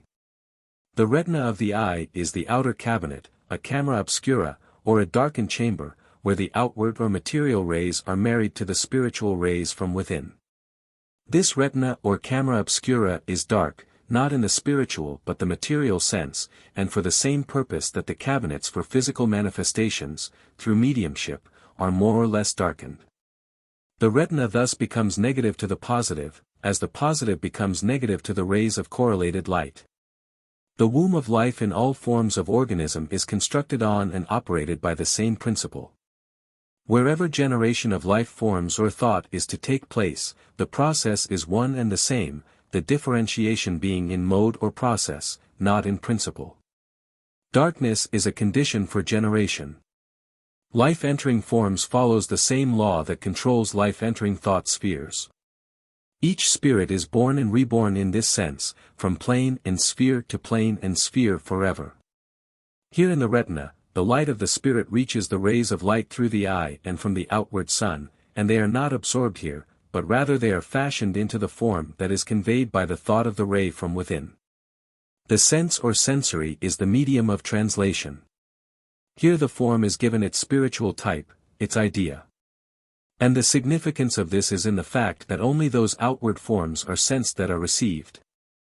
Forms may be seen but not perceived, as we have elsewhere shown.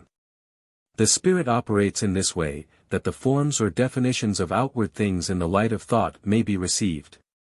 Afterward, as the inspiration dictates, as the mind is prepared to realize the materiality of the outward rays in the light of their spirituality, the perceptions are used and the ideas become realizations. And when this occurs, nature will not repeat the phenomena. When one degree of the state of consciousness is attained, the consciousness passes toward the next and so on, until that phase of its expression is fulfilled. Then in the loom of soul the pattern makes a shift, the warp and woof silently await the action of the shuttle in its forward and backward movements, while consciousness receives the rays of light from within and without, which, when sensed and perceived, embody the purpose of the design. Each sense acts in this order and leads to this end. The brain is the central office where all the organs are kept moving in accord with the law of spirit. The sense acts in perfect harmony with the organ, and as the medium between the brain and sensory it fulfills the office of the spirit, by connecting and translating by means of its mechanism the rays of correlated light. Strangely true is it that in both rays thought is conveyed, and most strangely true is it that an identical thought is revealed. The mind and brain act in unison with the spirit, and in the circle of these rays of light and thought all sensation as well as all definition of things, so far as the consciousness and perception of the spirit are concerned, are obtained. Thus the outward material ray is a hemisphere, and with the inward, spiritual ray makes a sphere or circle. You can become aware of this if you choose to analyze thought as vision and vision as thought from center to circumference. Errors are made when the connection is not perfect, through disharmonious and incongruous organic and psychic conditions. But the law of truth is also the law of error. We maintain, then, that the real source of light and vision, as of sensation and thought, is in spirit, and that there is the provision for definition, perception, demonstration and realization. Thought is both positive and negative as materially and spiritually viewed. To spirit excarnate it is positive, as to spirit incarnate it is negative, and vice versa. To the outward mind of spirit, material light is positive, while to us it is negative, and vice versa. So in the divine, organic and psychic arrangement, spirit carried in the formation of thought, generates it where the outward light is negative by the spiritual light, which is positive, and by such chemistry as is opposite in polarity and plane of operation from material chemistry, being subjective rather than objective, it develops material rays of light and all that is potent in them into their spiritual forms, so that they may be seen or manifested in consciousness. The mind is the field of the séance chamber, where the spirit reveals her formations or visions of ideas. And sometimes her forms or visions are crude, as the brain, mind and outward media are harmonized with the thought that is to be embodied. For every spiritual ray of light from psychic realms, or for every thought, there is a material counterpart in the sphere of material light. There are no more rays of material than rays of spiritual light. Thus the unity and integrity of the cosmos are maintained amid a seeming chaos and confusion. All is law, order and harmony, even error and evil fulfilling the law of spirit. The science of optics has this material and spiritual signification, and it is within the province of science to demonstrate these facts which we have here declared. Fifth experiment. If this be true, is it not as easy to see and perceive spiritual things as material, and if so, why then is not clairvoyance the gateway leading to the skies? Allow the spirit to gather up those rays of light which convey the vision celestial, observe and analyze what you see. Concentrate on the spirit and shut out from the mind and the eyes the solar rays of light. The mind will become the revelation of wondrous scenes and beings from the spirit world. Lesson 6. Vibrations, their law in relation to light and sight. There is no question but that the science or law of vibration underlies the whole structure or organism of spirit. Whatever is potent in the universe expresses the action of this law. Mankind are creatures of this law and with life and its myriad of forms share its regnancy and operation. This law is one with the unchanging law, to which we so often refer, and is a mode both of its action and interpretation. If we should affirm that the nature of the unchanging law is the law or mode of vibration, we doubtless should not be misunderstood, for the action of the unchanging law, however various and entangled in the meshes of planes and spheres, is the corollary of its vibration. Vibration is pulsation, movement, action, as may be illustrated in the lungs or heart or crudely in the delicate spring of a watch. It is the reiteration of force from one center of radiation to another, where action and reaction may be equal or unequal. In momentum or intensity, vibration presupposes a center of radiation, from which it derives its momentum.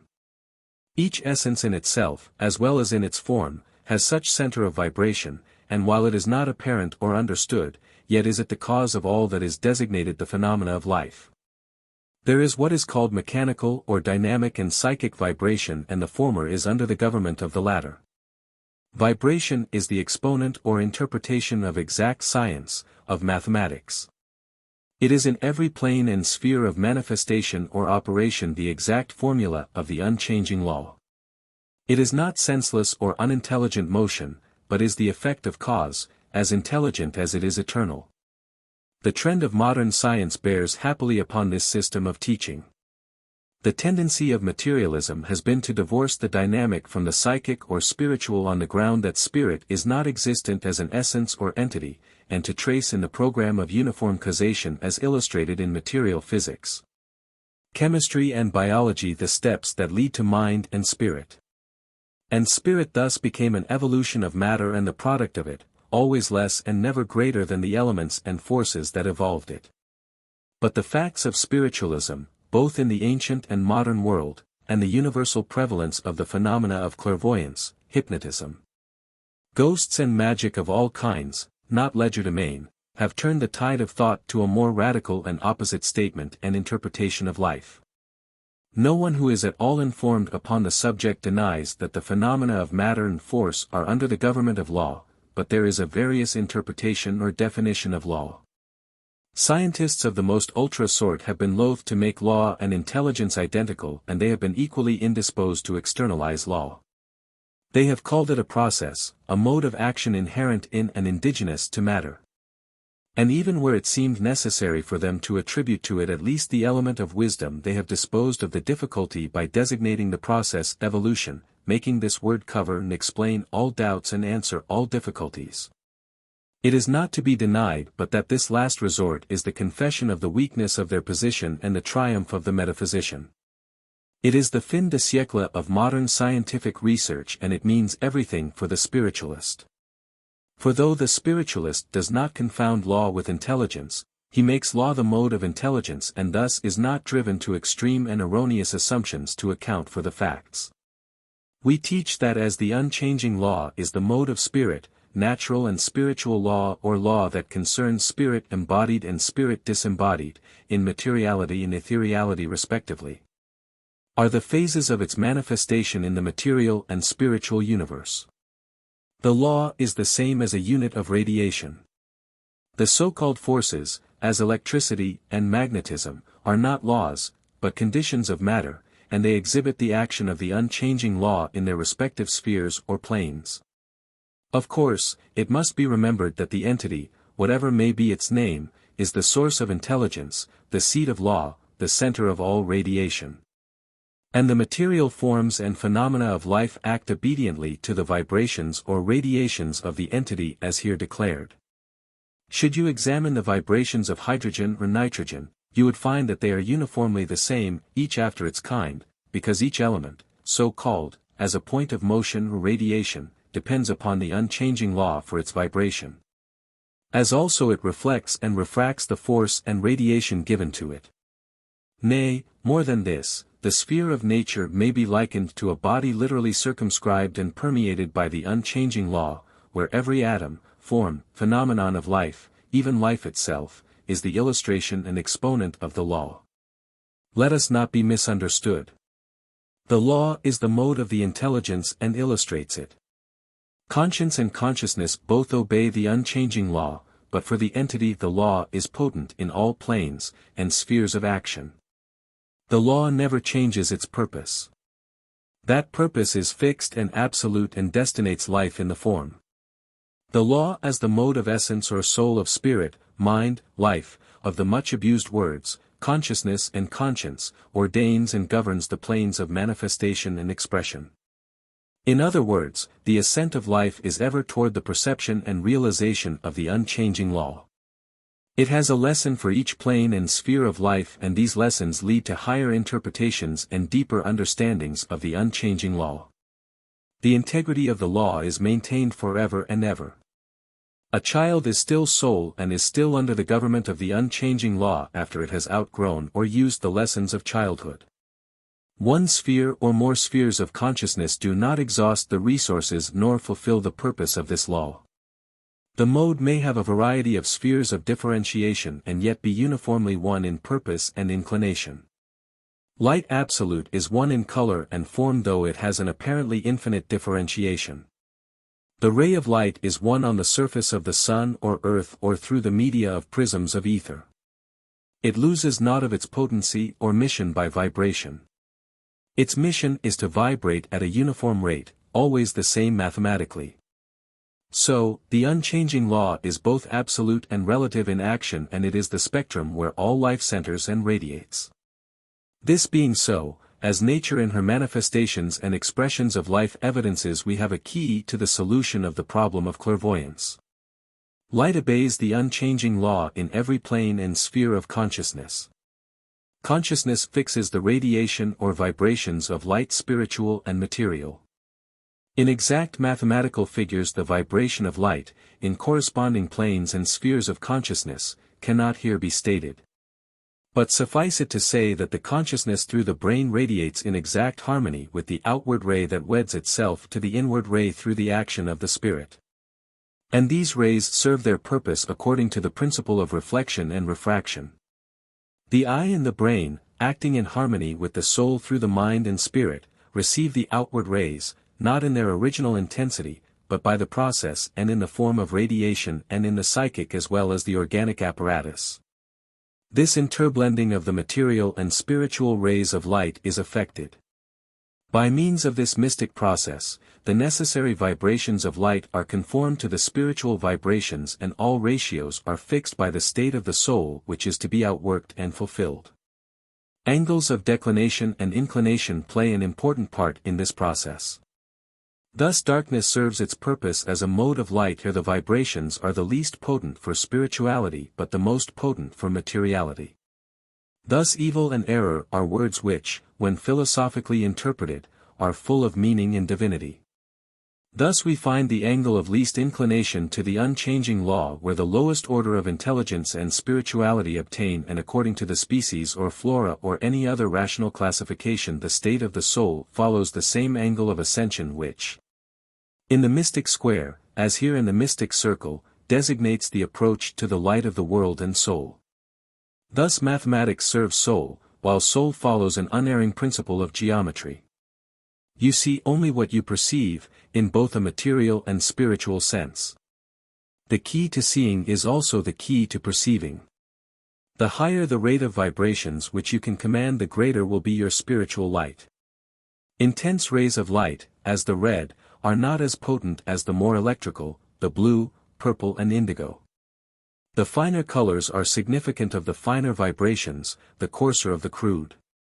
Thus the grade of one's consciousness, which is the light of the soul, is determined by one's spirituality. The finer and purer the life, the closer affinitized one is with the thought spheres of angels. Spirits and angels live and move and have their being in these spheres, that are as fixed as the unchanging law. These spheres represent as they illustrate mathematical numbers and uniform ratios of vibrations. The ratio of absolute positive vibrations is as the absolute positive sphere of harmony. It is the sphere of the apotheosis. The absolute negative sphere is its antithesis, symbol of night, darkness, death. The two harmonize at a center of polarity, which is the center of radiation. In all planes and spheres, the light and darkness alternate by the sacred sign of Libra, the scales or balance. Libra rules the heart, spiritually, rules in love. Interlinear rays of light form the spectrum of the soul's life and divinity, where it attains access to the holy flame of love, white and pure within the Holy of Holies. By traveling to the east from the west, to the light from darkness, to spirituality from materiality, to consciousness from birth and rebirth in matter, you make the straight line, symbol of divinity, of one, of eternity, harmony, God. At every point of the circle of spiritual light, as it blends with the circle of material light, the unchanging law reigns. And through the angles of relation to light the soul attains its state of divinity and enters the aureole of its own mystic light of love. But the path is one of love unto love, by the process designated spirituality. Sixth experiment. Write inspirationally what the Spirit gives you on the theme, light and spirituality. To prepare conditions for this experiment, become very quiet and passive and then concentrate by aspiration upon divinity. As you receive the light of inspiration, perceive the thought which is imminent. Be not baffled by failure, but insist upon the success of it by patient, persistent and conscientious effort. Lesson 7. Spirit in relation to time and space. The sphere and office of matter. There is no question but that there is a profound philosophy underlying the speculations of the scientist and metaphysician concerning time and space. We know that these two words, though much abused, hold in them the apparent limit of consciousness. Terminology is not to be received as nor construed to be the formula or statement of consciousness. Literature, like mathematics, has an esoteric as well as an exoteric signification, but words are the vehicles of thought, the clothing of ideas, which no more define thought in its spirituality than a suit of clothes defines man. There is a remote relation between them, but as a shadow cannot define the light which makes it, neither should words be taken as absolute interpretations of the thoughts which they clothe. Words must be given a spiritual as well as a material definition. More than this, words must be given the exact meaning which the mind that uses them wishes to have conveyed, and as there is in this respect a general and particular use, both in the material and spiritual sense. Caution should be taken lest the one meaning be confused with the other or lest ambiguity be accepted for perspicuity. The real masters of form see to it that spirit defines the form, not that the form defines the spirit. This, indeed, is perfect art. Thus the words, time and space, have suffered because of a multiform definition, yet they are conspicuous in philosophy as words, that convey a different meaning to different minds. When, for instance, you literalize time and space, you make them coextensive with matter, and as matter is coextensive with spirit, both give to the words what is implied in the quality of both. Matter is supposed to have three dimensions, length, breadth and thickness, while spirit is limited by finality or finiteness, words which signify an end to time and space. The confusion at once arises when an attempt is made to use the formula as here set forth. It is then allowed that time and space are illimitable. Yet all this is irreconcilable with the words as materially interpreted. Time is a definite concept, as the Greek word, temno, illustrates, while space is no less concrete. Yet when applied to matter, they seem to fix the plane of its action, and yet when applied to spirit, they seem to convey an entirely different impression. The cause of this we shall here attempt to explain. Spirit is fated in spheres of action. These spheres operate in corresponding planes, which are designated by the word matter. Matter as the composition or chemical base of these planes is spirit in a crude form. All elements, as we have elsewhere taught, are spiritual in their affinities, that is, they are repelled by and attracted to psychic polarities or centers. They have no absolute existence. They have no being per se or outside of spirit. They are in fine and in crude one and the same spirit. Spirit possesses them and they manifest in the material plane through the spectrum or medium of consciousness, not as an entity or a composition of entities, but as the veritable form of the spirit. Spirit having in itself the unit or primate of the kaleidoscope of these elements. Thus whatever may compose the elements or organism of the body as the unchanging law controls the forms which appear in a sphere and plane of uniform vibration. Matter in reality is but a mode of motion, fixed by the unchanging law of spirit. This is why all elements have their uniform attractions and repulsions, as well as their analogous polarities.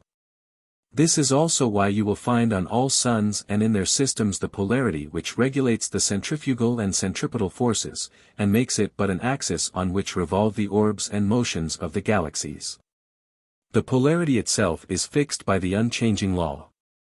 Thus in a plane or sphere of spirit, say number 1, 1, a certain grade of vibrations obtains, and in them spirit operates accordingly, displaying its phenomena and revealing its expression. All the alleged elements that play in its mystic kaleidoscope conforming to the polarity of spirit, which centers its axis on uniform polarities in similars. By similars we mean modes of motion which foreshadow in a uniform ratio of development an analogous form of motion, but under a higher rate of vibration. Thus hydrogen, oxygen, argon, each and all have their ultimates in spirit. They are prototypes of a type absolute. Thus matter seems to be and is fated in conditions of time and space, both having to do with modes of the motion of spirit. The mystic circle of time and space has been likened to a circle containing 360 degrees, the degrees in space and in time corresponding exactly, the vibration in any sphere or analogous plane covering the circle in space in uniform time. In other and plain words, it takes so long to go so far in this circle of 360 degrees. One rate of vibration may be slower or more rapid than another, but the polarity of the lower is conditioned by that of the higher and acts in perfect rhythm with it. Over, beneath, and through all these spheres and corresponding planes of vibration one unchanging law rules. Thus time and space are relative terms and must be so interpreted, and they must not be made the formula of the soul or the cosmos. Time and space are words that refer to spheres and planes of psychic action and hence to modes of the soul's life or being. Chiefly they have to do with materiality and are not recognized in the calendar of spirit. Thought and action expressed in spirituality govern all concepts of eternity and show their spiritual signification in the higher life. No time or space is there in the material sense, location or residence being subordinated to the law that acts reversely from its action in materiality. That is, whereas here the spirit is subordinated to the natural, in our realm, the natural is subordinated to the spiritual law. The difference is one of correspondency but not one of opposition. Thus time and space are not literalized but spiritualized, the real concept of them becoming realized. The office or sphere of matter is to bring the soul through these multiplied changes, all fixed by the unchanging law, through a uniform process of evolution into the aim of the involution, which is the apotheosis. We are not concerned with final causes, but with the mission of the facts of life, which are the collaterals of truth, the exponent of the law of being. We are not concerned with the reason but the cause for all this arrangement, and from our point of view it is evident that matter serves soul in its evolution. It is a basic mode of manifestation and expression and by its own rates of vibration serves the soul in its various and uniform states of consciousness. It is in our realm as it is in the realm of coarser matter. However, the end is outworked as the spheres and planes are ever maintained in one perfect correlation and integrity. Spirit is only subordinate to this or that mode, when a state of soul reaches its perfection through it. Never can number 1, grade of matter hold a soul that lives and moves and has its being in number 2, grade. And so on through the mathematical series in the rhythmic and mystic scale of being. Strive then for the purity of spheres where soul responds to finer grades of motion in matter and the brain will become the lens as the mind the spectrum through which the light of lights will stream and bring its own wondrous kaleidoscope. 7th experiment. Do you sense a slow or rapid vibration by holding this name in your hand? In attempting this experiment, place the name written in ink on your brow or in the palm of the left hand and note the sensation. If the person is intense, impulsive, magnetic or electrical, or the reverse, the result will be very apparent. Keen concentration and unruffled receptivity of mind lead to immediate and the best results. The same experiment may apply to superscriptions of letters or any articles suffused with personal magnetism. Lesson 8. Spirit in relation to control. The uses of magnetism and electricity. Hypnotism. The trance. Control in spiritual science should not be confused with control or controls, as popularized by spiritualism. Control, as we use it, has to do with the will and not with the organism. It is never forced and it refers to choice on the part of the spirit who wishes to avail himself of its benefits. The word control has been very much abused, as much to the detriment of spiritualism as a factor for enlightenment and civilization as to the detriment of those who submitted to it. Among the media, it is the usurpation of the will of another, a dominancy of one mind over another for malevolent or benevolent purposes. It is, in short, obsession and not possession. To be self or soul-possessed is not to be obsessed. Many, therefore, are obsessed who, could they understand the law of mediumship or control, would not so readily accede to control. We are not here arguing against or criticizing a mode or the method of excarnate spirit communication. We hold that obsession as control has its needs and uses, but we are inclined to believe that were the dangers of control, as illustrated by obsession, perceived or understood, few indeed would open their will to its power. There are spirits who, not yet having arisen above the attractions of earth, and who, entangled in its magnetic waves of influence, seek through mediumship an avenue of approach to the old and familiar scenes and haunts of pleasure and vice. And thus precious years are seemingly wasted by these spirits in thus seeking to live over or relive the old scenes while the impulse from within the soul for higher individualistic work is temporarily baffled.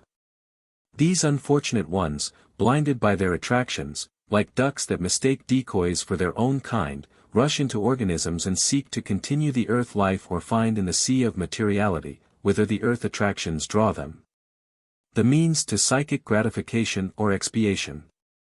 Whereas, it is literally true that such license on the part of spirit and medium are weapons of offense rather than defense. It is not to be denied that some good is achieved by these spirits, directly and indirectly, nor is it at all to be wondered at that such intervention should be hailed by earth-dwellers as a boon. But while this is so and while it follows, yet who would deny that the better course is to be set at naught for it?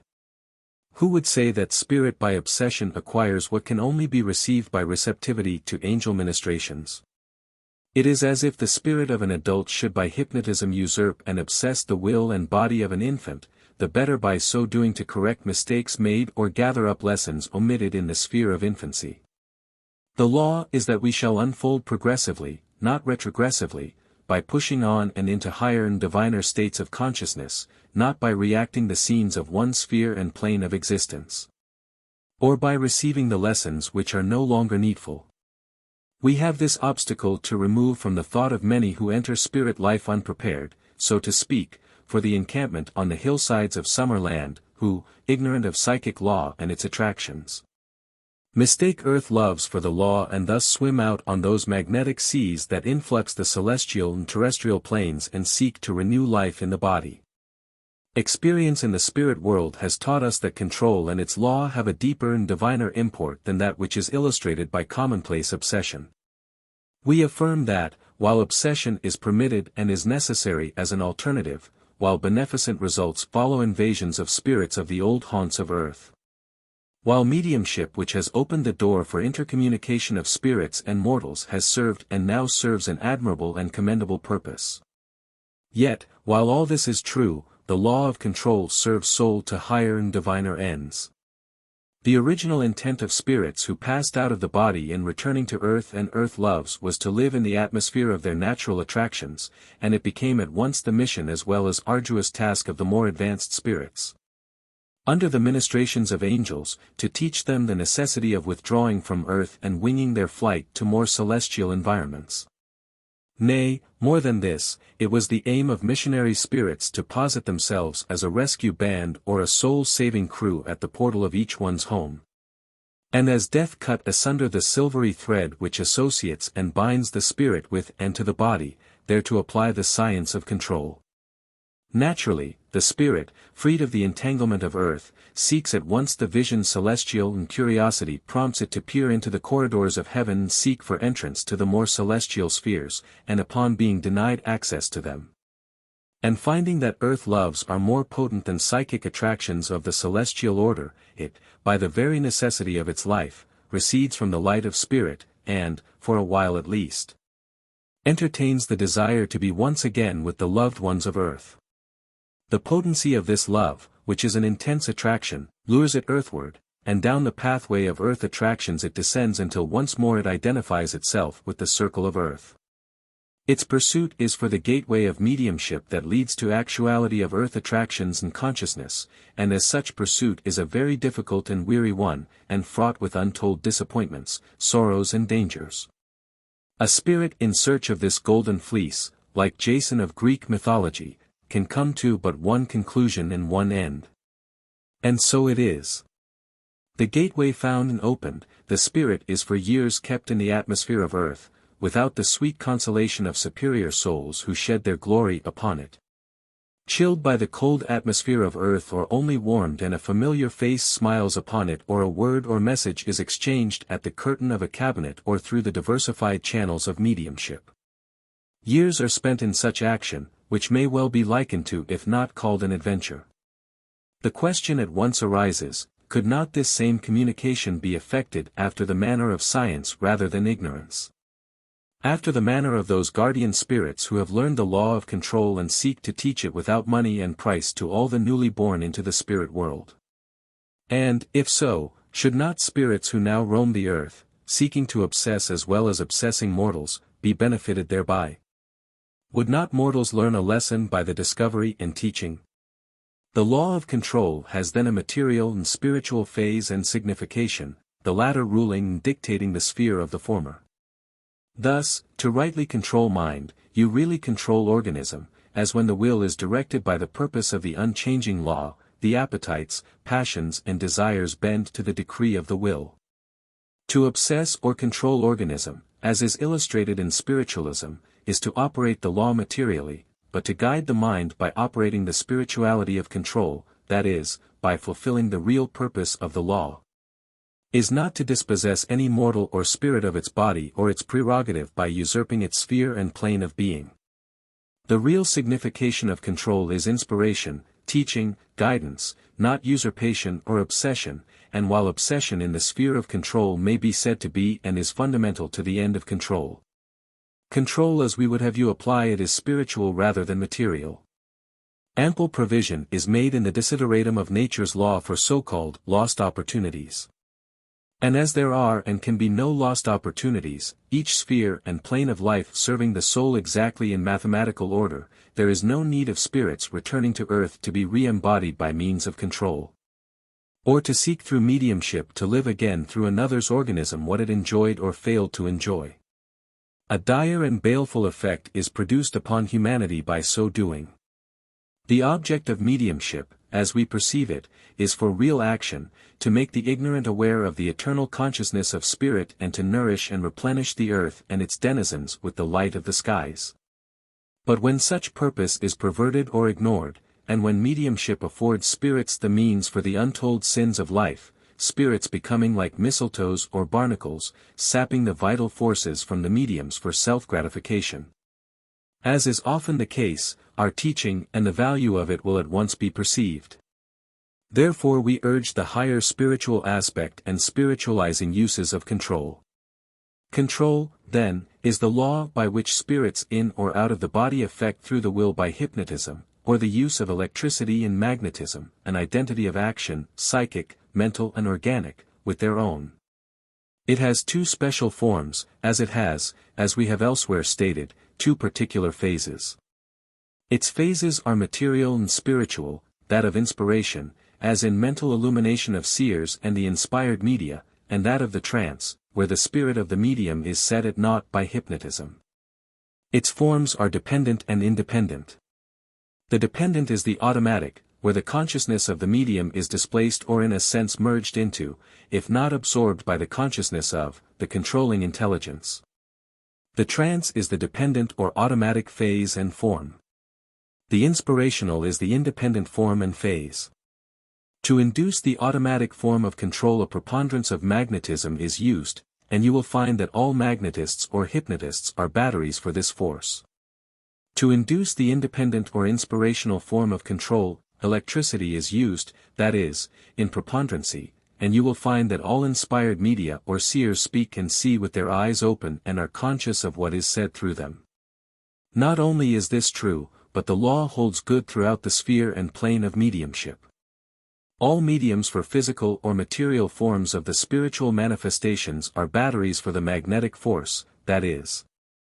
They supply an organism sufficiently negative by electricity and positive by magnetism to establish a polarity for the use of the latter, which is the condition of matter as electricity is the condition of spirit.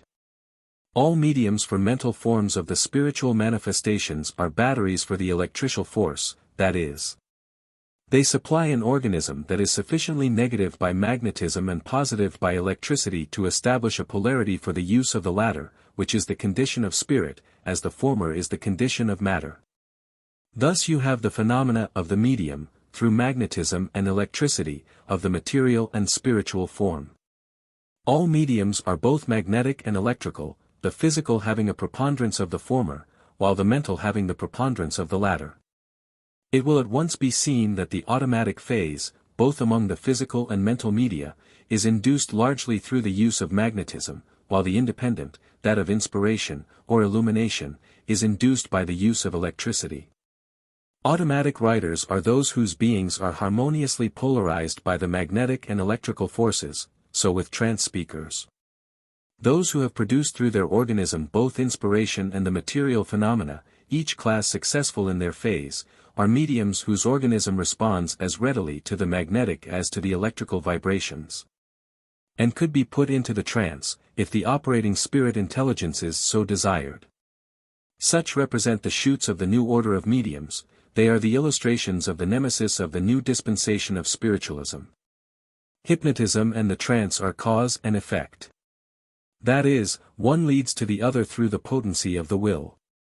Concentration is the key that solves the mystery. Hypnotism is the power of all because it is the prerogative of spirit. The mother that soothes the babe into sleep on her bosom is obeying the law that closes at night the eyes of the world. And creation is as surely hypnotized, when at the hour appointed for the earth to reseed into darkness, although it is unconscious of the process and to the manner born, as when an expert hypnotist induces it by artificial or psychic means. The trance is a form of sleep. Sleep is the only natural trance that is known, all other forms, either the automatic or independent in mediumship, are higher forms of consciousness. Sleep proves but never disproves consciousness as by dreams, and the trance reveals its own absence of consciousness. There cannot be dreams or knowledge where consciousness is not. The highest form of trance in mediumship is the one where consciousness is most aware of the interior illumination, such is the apotheosis of trance.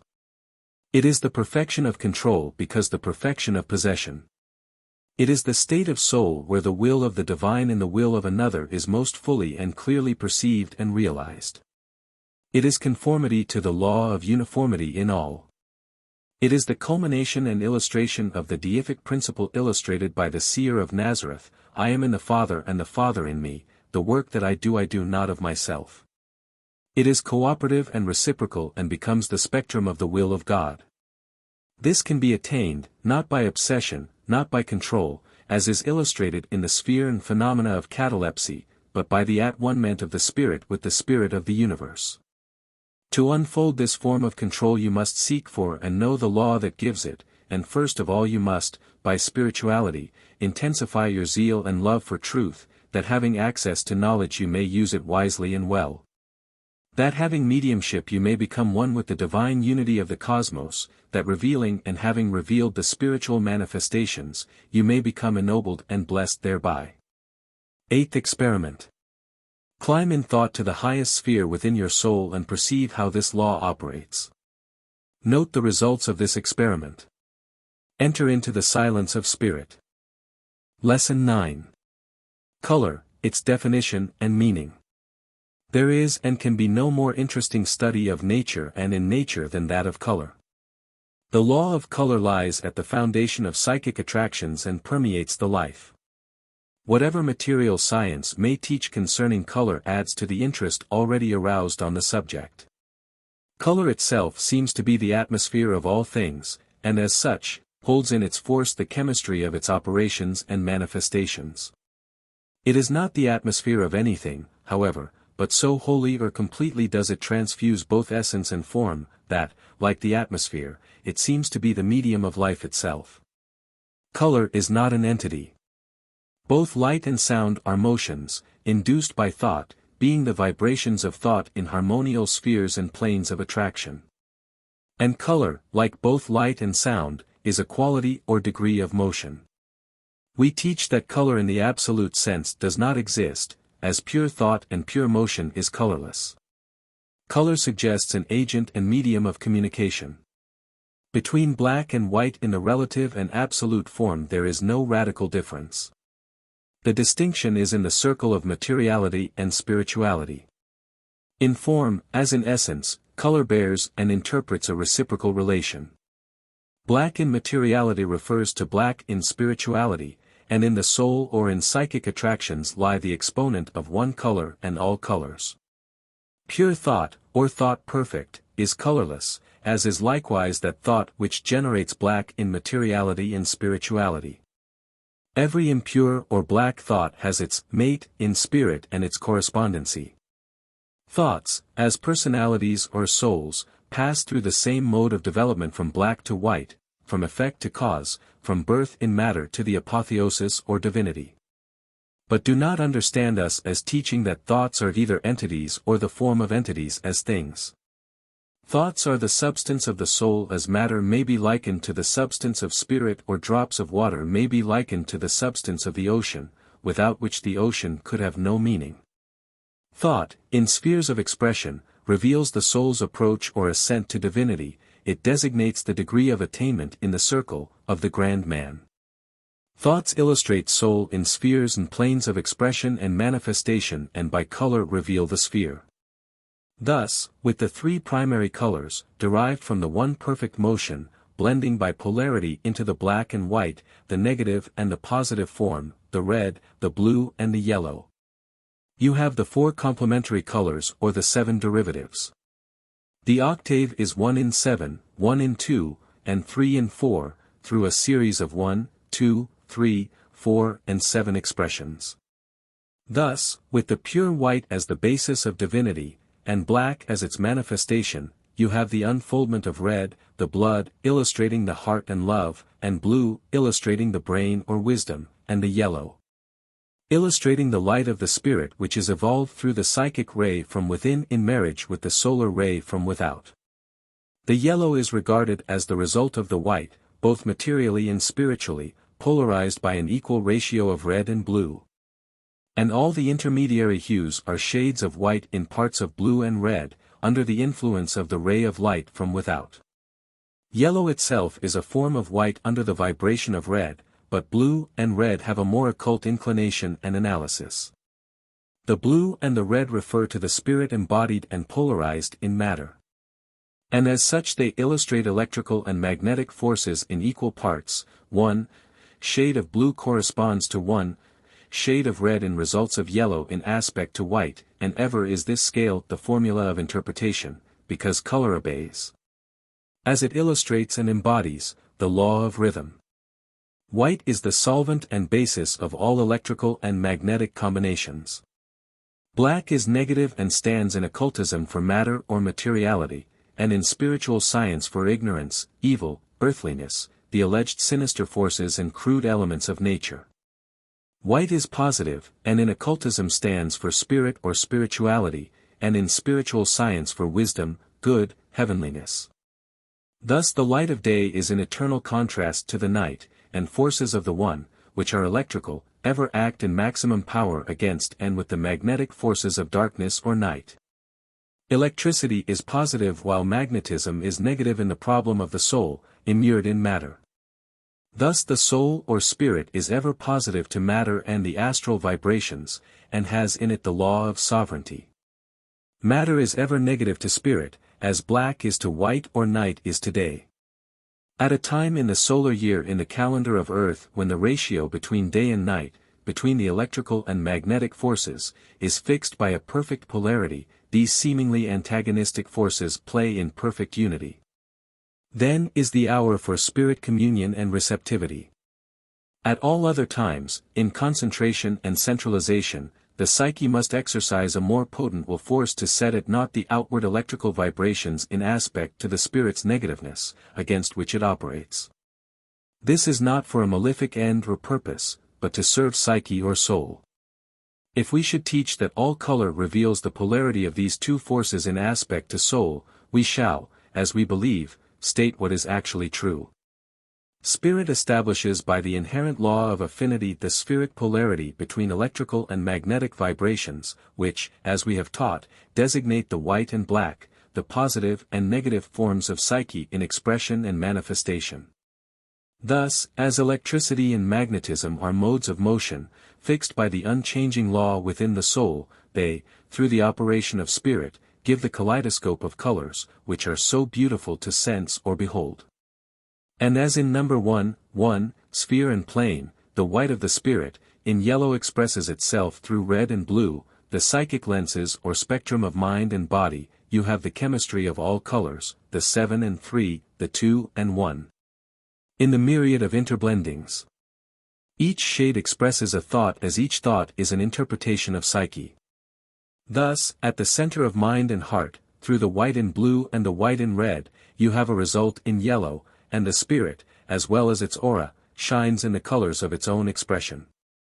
Nay, more than this, could the chemistry of material colors be penetrated or known, it would be found, not only that each shade corresponds to a degree in the ray of white or the mystic circle of psyche, that each color, whatever may be its form or wherever it may be found, illustrates a certain number of mathematical vibrations, exact and uniform in harmonial and reciprocal spheres and planes of expression and manifestation, but that at the center of heart, which is ruled through the mind, and at the center of the mind, which is ruled through the heart, love, the divine principle of psyche, establishes the absolute polarity. So that all color finds its basis and interpretation in this absolute polarity. Affinity is the law by which this polarity is maintained in all the spheres. You are, by this polarity, reaching the apotheosis in love. And each sphere, radiating a color, fixed by this polarity, in the earth or in any other planet, marks the psychic unfoldment. At once it can be seen that if any shade of red, blue or yellow, black or white, purple or green, be your hue, you are allied by electrical and magnetic polarization with all forms that radiate them. So that you have your correspondency in minerals, in the flora, in the fauna of the cosmos. You have, in short, your psychic attractions, so far as color is concerned, to fire, earth, water, air, for was it not said by the Pythagoreans and mystics of Egypt and Asia that earth is red, water blue, fire white and air yellow? And in them is not the soul prefigured and foreshadowed? And thus, the ascent of psyche by spirituality is made. The white light of love, operating on mind and heart, in a positive and negative polarity of the red and blue of the forces of magnetism and electricity, evoking by a myriad of combinations of color, the angel of the skies. And ever from black, the night of birth, psyche, rises in the lap of earth, which is the red, and above the blue, the water, by the sun, the yellow, until by death and regeneration the veil of matter is destroyed and the veil of spirituality. Analogous in color is given, fire, not water, white, at last purifying psyche from all black. Love, conquering evil, her negative, through the potency of the divine. Ninth experiment. Read clairvoyantly the color of anyone's mental and spiritual aura. What color does the spirituality make? In making this experiment, attention should be given to color waves which pass before the clairvoyant vision. Sometimes the vision of these color waves is sensed, rather than perceived, and is shown in symbols which must be interpreted. Note that coarse colors give disagreeable sensations, while fine and delicate tints impress one happily. Lesson X, Clairvoyance and Consciousness in relation to spiritual perception. That clairvoyance and consciousness have a relation to the spiritual perception is the evident fact of this series of teachings. Whatever may be the illumination or penetration of clairvoyance, and whatever may be the state or unfoldment of consciousness that the spiritual perceptions use and foreshadow, the spiritual perception is the reason of intuition. And by reason we do not refer to cause or source but to law.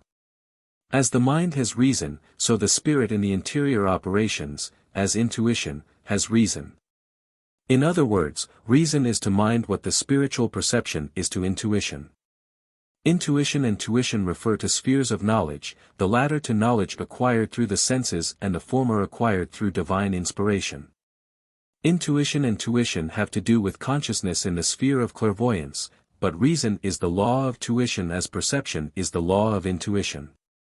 The law is one and unchanging in both forms of consciousness. In psychology, reason is closely affinitized to intuition, and so is it, and so should it be, in all spheres of consciousness. Reason may well be called the exterior or posterior guide of spirit, for it is by reason that spirit unfolds. Intuition is higher in its sphere, it has to do with consciousness in the enfolded, unfolding and unfolded states.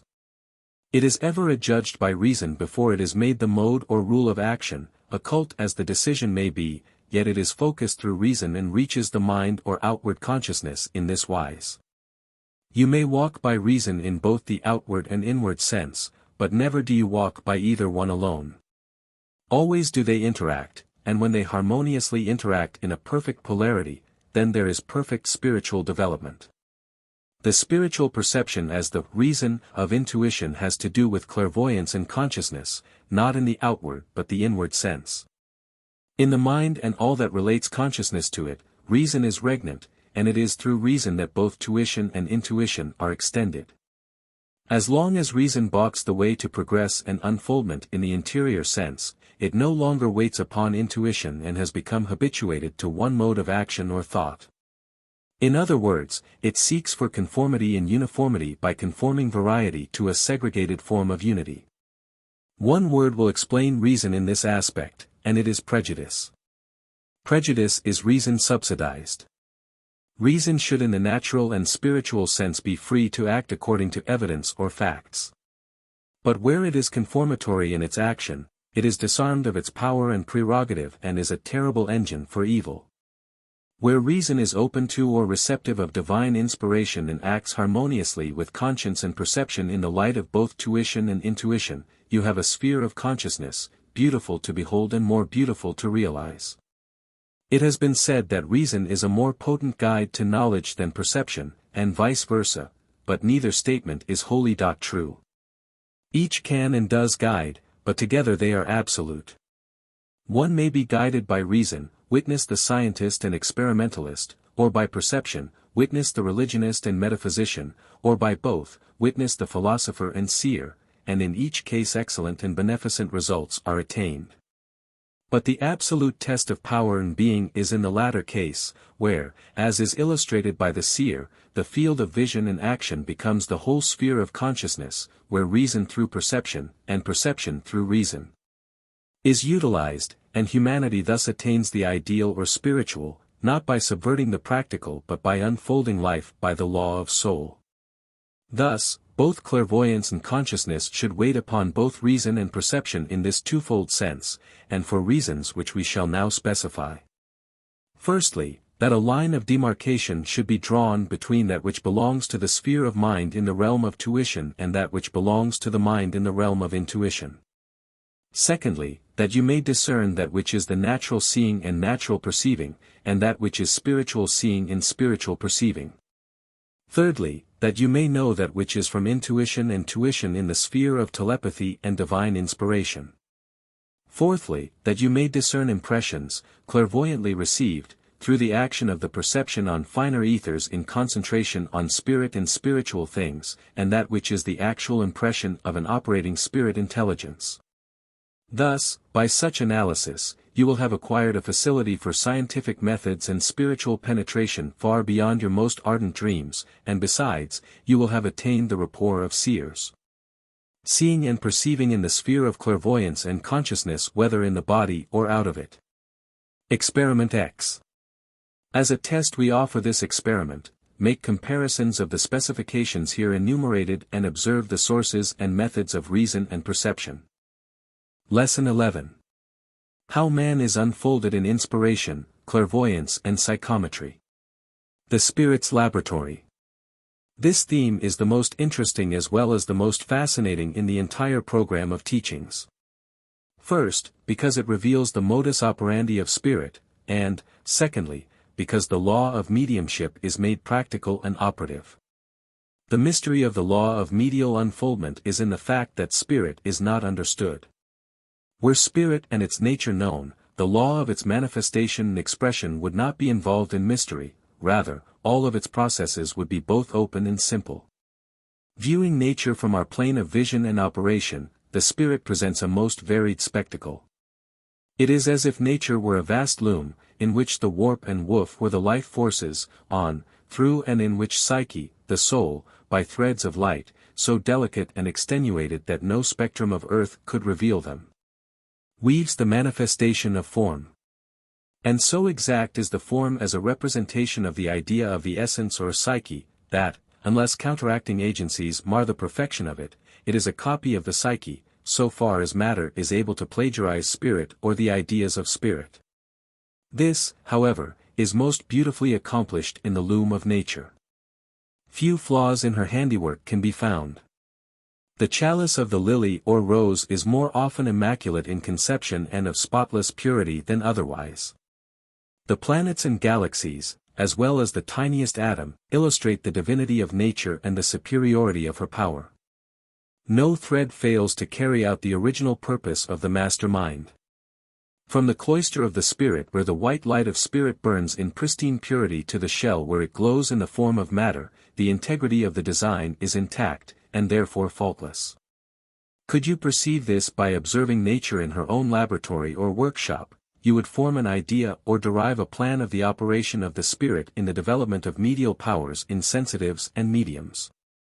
Nature is capable of developing the sensitive by an invariable law, which, though slow in its action, is sure in its results. But spirit excarnate can assist nature, that is, while neither increasing nor decreasing her balance of power, it can arrange conditions for her results. Let it not be forgotten that the science of medial unfoldment is not contrary to but in harmony with nature's law, and that it affords spirits the key to the end which she foreshadows. Thus, when a sensitive, by nature's law, through experience and education, is ready for the office of mediumship, to blossom forth into the practical work of a medium, and thus discharge the duty which such an one may owe to divinity, the spirit world arranges the necessary conditions for such an one's birth and work. The kindred souls, those that are affinitized to the person, and who have been, by a wise providence, held within the sphere of such an one's attractions, feel and see the hour of deliverance approaching. And great care is taken that such an one receives the best and finest thought waves and ethereal forces for the new birth or phase of work. The immediate time is the most serious and important, for then is it the duty of wise spirits on the immortal side of life to see to it that the physical frame or organism is adapted to the changes which are being inwrought. It is as if the person were being readjusted. Yet readjustment, in this respect, is not to be confused with nature's purpose and law.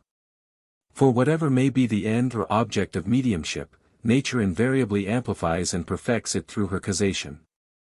What we mean by readjustment of the organism is the adaptation of the outward form to the work of the spirit excarnate, that as in the true and natural sense and sphere organism reflects what is within and external to spirit. Yet it serves the spirit through matter rather than through the spiritual body. The outward or material form answers the needs of the spirit in its expression, and this is why the spirit is naturalized. The whole establishment of the senses and faculties, comprehended by human nature, is called into existence through the embodiment of psyche. Out of the plane of matter psyche needs no material form, and no apparatus for reaching a material form, such as the nervous system or the sense system, but inasmuch as the sense realm is the reflex of the psychic realm, and could have no existence and manifestation were it not for their correspondencies or correspondency in psyche, the need of them becomes at once apparent. The order in the spiritual world is the reverse of the order in the natural world. That is, spirit incarnate acts outwardly and inwardly through materiality and a polarity established through the ratio of forces in their geometrical and increased expression toward matter. While spirit excarnate in its operation upon matter reaches the sense plane inversely or reversely, as has been declared, through another but corresponding polarity. In the normal man the brain and mind are polarized to balance the subtler and finer psychic forces of the spirit. But in the readjustment the medium's organism is depolarized materially, so as to be capable of reflecting all that is possible with the excarnate spirit under its established polarity. This polarization of both planes is only possible with mediums where the natural sensitiveness of the organism responds to either order of vibrations and where no injury can be done. Nature acts normally in both realms, affording all that is needful to the perfection of the expression of the medium, so far as materiality is concerned, and affording, also, all that is needful to the perfection of the excarnate spirit in the uses to which it puts mediumship. The organism and spirit of the medium are so adjusted to the spiritual body and spirit of the controlling or affinitizing spirit or spirits that its thought need but be reflected in the spirit of the medium. When the control is effected by the will of the spirit, to be vibrated through the harmonial planes and spheres of psychic, mental and organic spectra, and received in the form that the guide wished.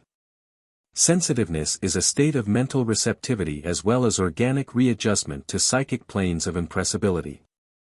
The organism, being subject to the law of matter in the natural world, and the law of spirit in the spiritual world, is thus interacted upon, and the most perfect concentration of mind is necessary.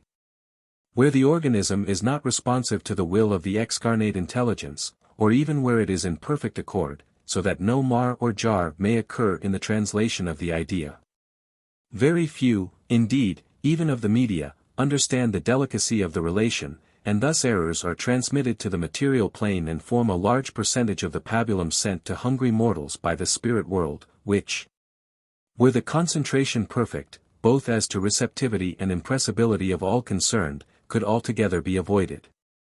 Mediumship is but another name for the ability of an embodied spirit or mortal to reflect through a polarization of spirit in reverse relation to its normal life, by a perfect affinitization of organism, so far as its impressibility is concerned. And with spirit, so far as its receptivity is concerned, that which is given from the operating, excarnate spirit intelligence. Mediumship enables an excarnate spirit to reverse the normal order of spirit in the form and apply the process of action that obtains on the ethereal plane. Yet, in all the diversified forms of mediumship, the work of the excarnate spirit is affected by a conformity to material laws, conditions and elements. Psychic force is used instead of instrumentalities. The medium is thus organized and prepared for his work, and it is easily seen that the degree of the work done or to be done by the spirit world depends entirely upon the absoluteness of the control or guidance. Where there is disharmony or pride, selfishness or vice to contend with, not only will the manifestations be impaired and distorted, if not dispersed, but the development will be retarded and violent. There is a divine signification to mediumship. It obeys a law of soul.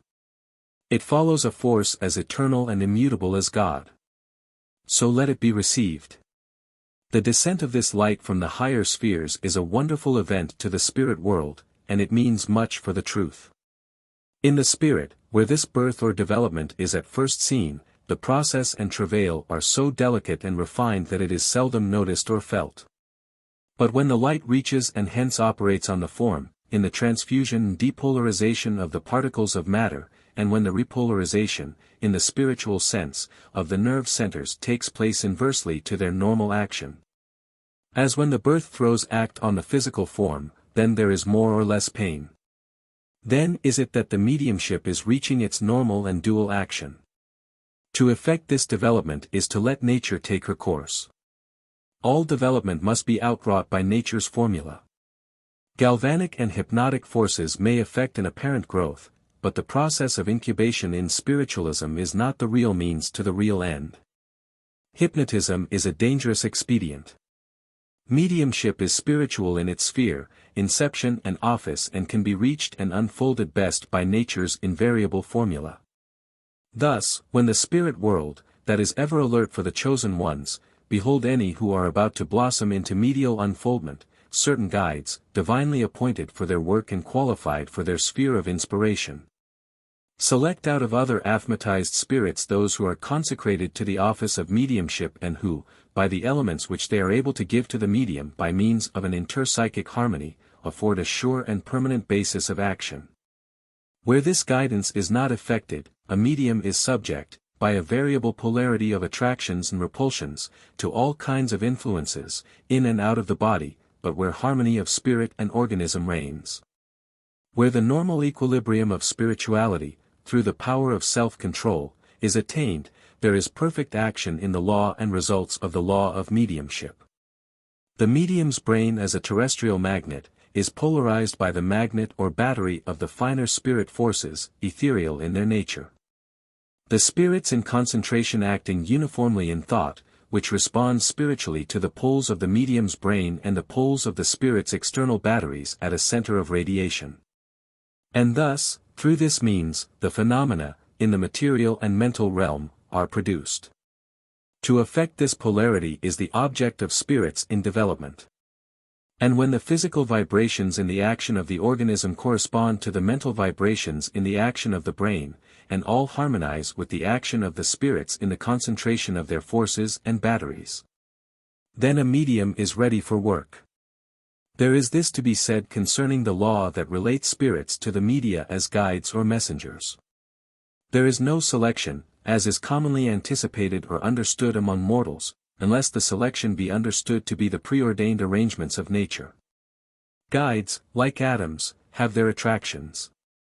They stand for and embody certain principles, and are as much within the influence of a medium to whom they are attracted as the gas designated oxygen is within the ethers of earth.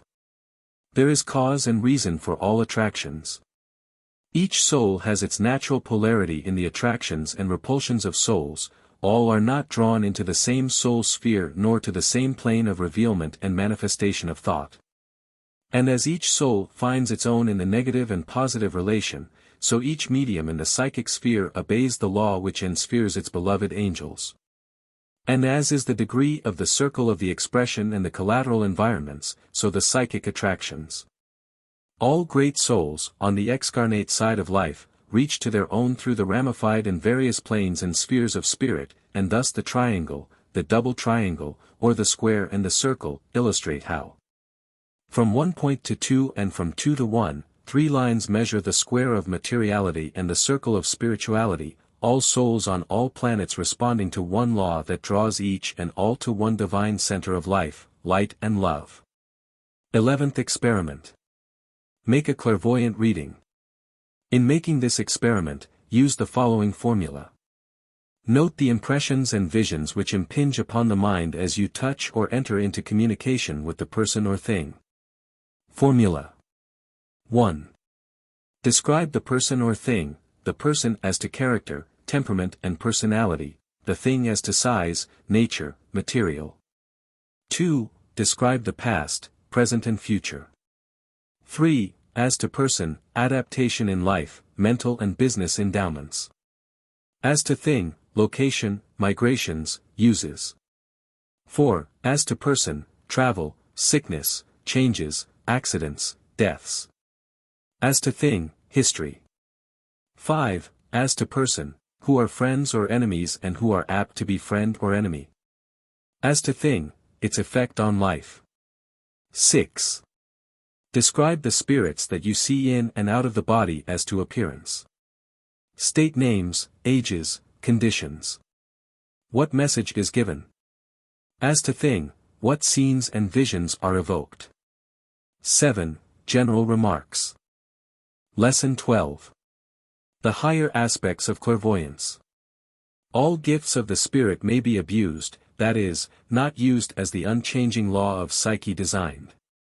They may be subsidized for purposes which are temporal and not employed for ends which are divine. We here speak of the spiritual gifts and of mediumship in contradistinction to talents or genius, or even psychometry in its restricted sense and uses. And therefore the sensitive should remember that whatever may be his phase or phases of mediumship, he will be held accountable for, and the good that he attains will be perceived and determined by the consecration of these gifts to their true end. The fortune teller, palmist, card reader, clairvoyant, are doing a work in a sense helpful to humanity and honorable, but, ignorant of the import of the science to which they owe their fortune and success, they pervert, either unknowingly or knowingly, its sacred aims, and while vitiating public opinion, at the same time undermine the foundation of faith in the genuine manifestations and inspirations of the Spirit. Much more should be said upon this all-important feature of the subject than would at first seem feasible, and yet the cause of spiritualism will defend itself by its own work against the enemies outside of or within its own household. The sensitive-seeking clairvoyant development is too apt to be affected by the material uses to which clairvoyance can be put, and the practical ends to be attained thereby. Then by the interior and spiritual blessings which follow a perfect consecration of one's powers to divine ends. Each one seems to be seeking for manifestations, to see something in somewhat. Rather than to perceive the subjective or causal operations of the spirit and the extended range of forces and principles which make up the sphere of the soul's life and divinity. It is not to be deplored that this is so, nor is such seeking to be deprecated, but it is strange that all should not unfold such clairvoyance in the sphere of which the light and law of the spirit could be perceived and realized. The spiritual manifestations on the objective and subjective planes have a purpose, and that purpose is in the formal way to reveal the expression and consciousness of the soul.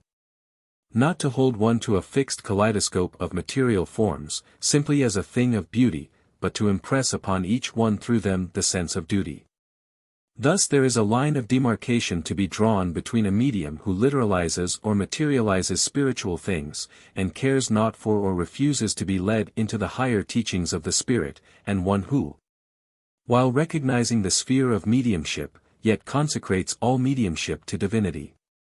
Shows by teaching and perception that matter is the vessel into which the spirit pours its forces and light, to open up the interior psychic realms and place the mind upon heavenly things.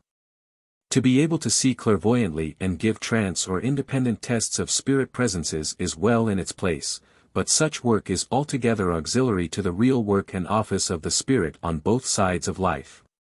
Clairvoyance in its higher aspects is divination through a consciousness illumined and unfolded by spirituality. Spirituality without or with mediumship is the key to psychic realization. Mediumship through the mental and physical phases proves objectively the deathless consciousness and post-mortem power of spirits, but spirituality here and everywhere makes this an experience and a realization. There are those who are mediums and spiritualists who are both unregenerate and material, that is, they have not yet been born of the Spirit, baptized with its own fire of inspiration.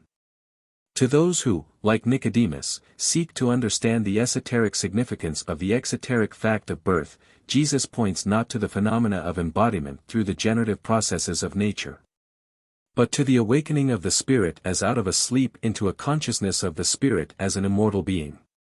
And this awakening is attained through spirituality and leads to consecration.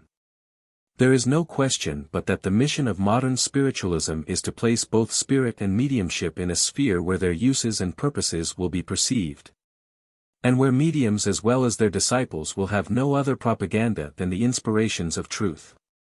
When this shall have been attained, jealousy, envy, spite, selfishness among the media and workers will have ceased, and the world will reap the peaceful benefits of a spotless and consecrated representation of the forces of heaven. This is the higher aspect of clairvoyance as viewed from the standpoint of mediumship and the uses to which spiritual gifts should be put. There is, however, an aspect to clairvoyance as a factor of consciousness which we wish now to mention, and which, if fully understood, refers to benefits to sensitives, mediums and all who are interested in their psychic development. If the exercise of mediumship in the sphere of clairvoyance has material advantages, surely there are spiritual that have not been realized.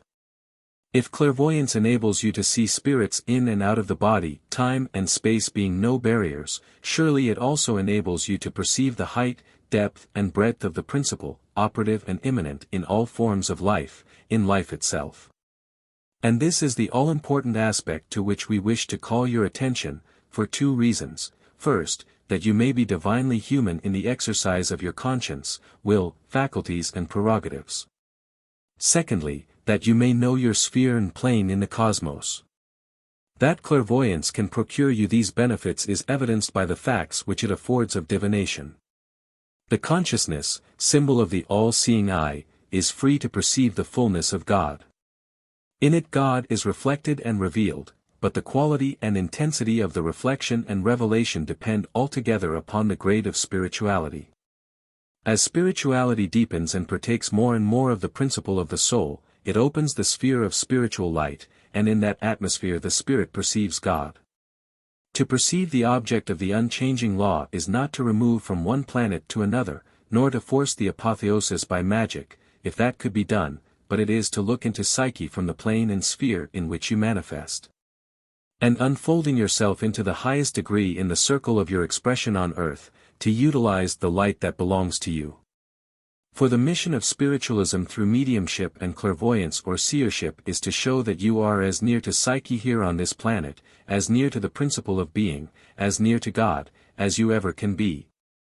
And that since you can really communicate with the divine principle of all being through nature and her myriads of forms and denizens of life, so you can spiritually commune with this spirit in the realm of consciousness.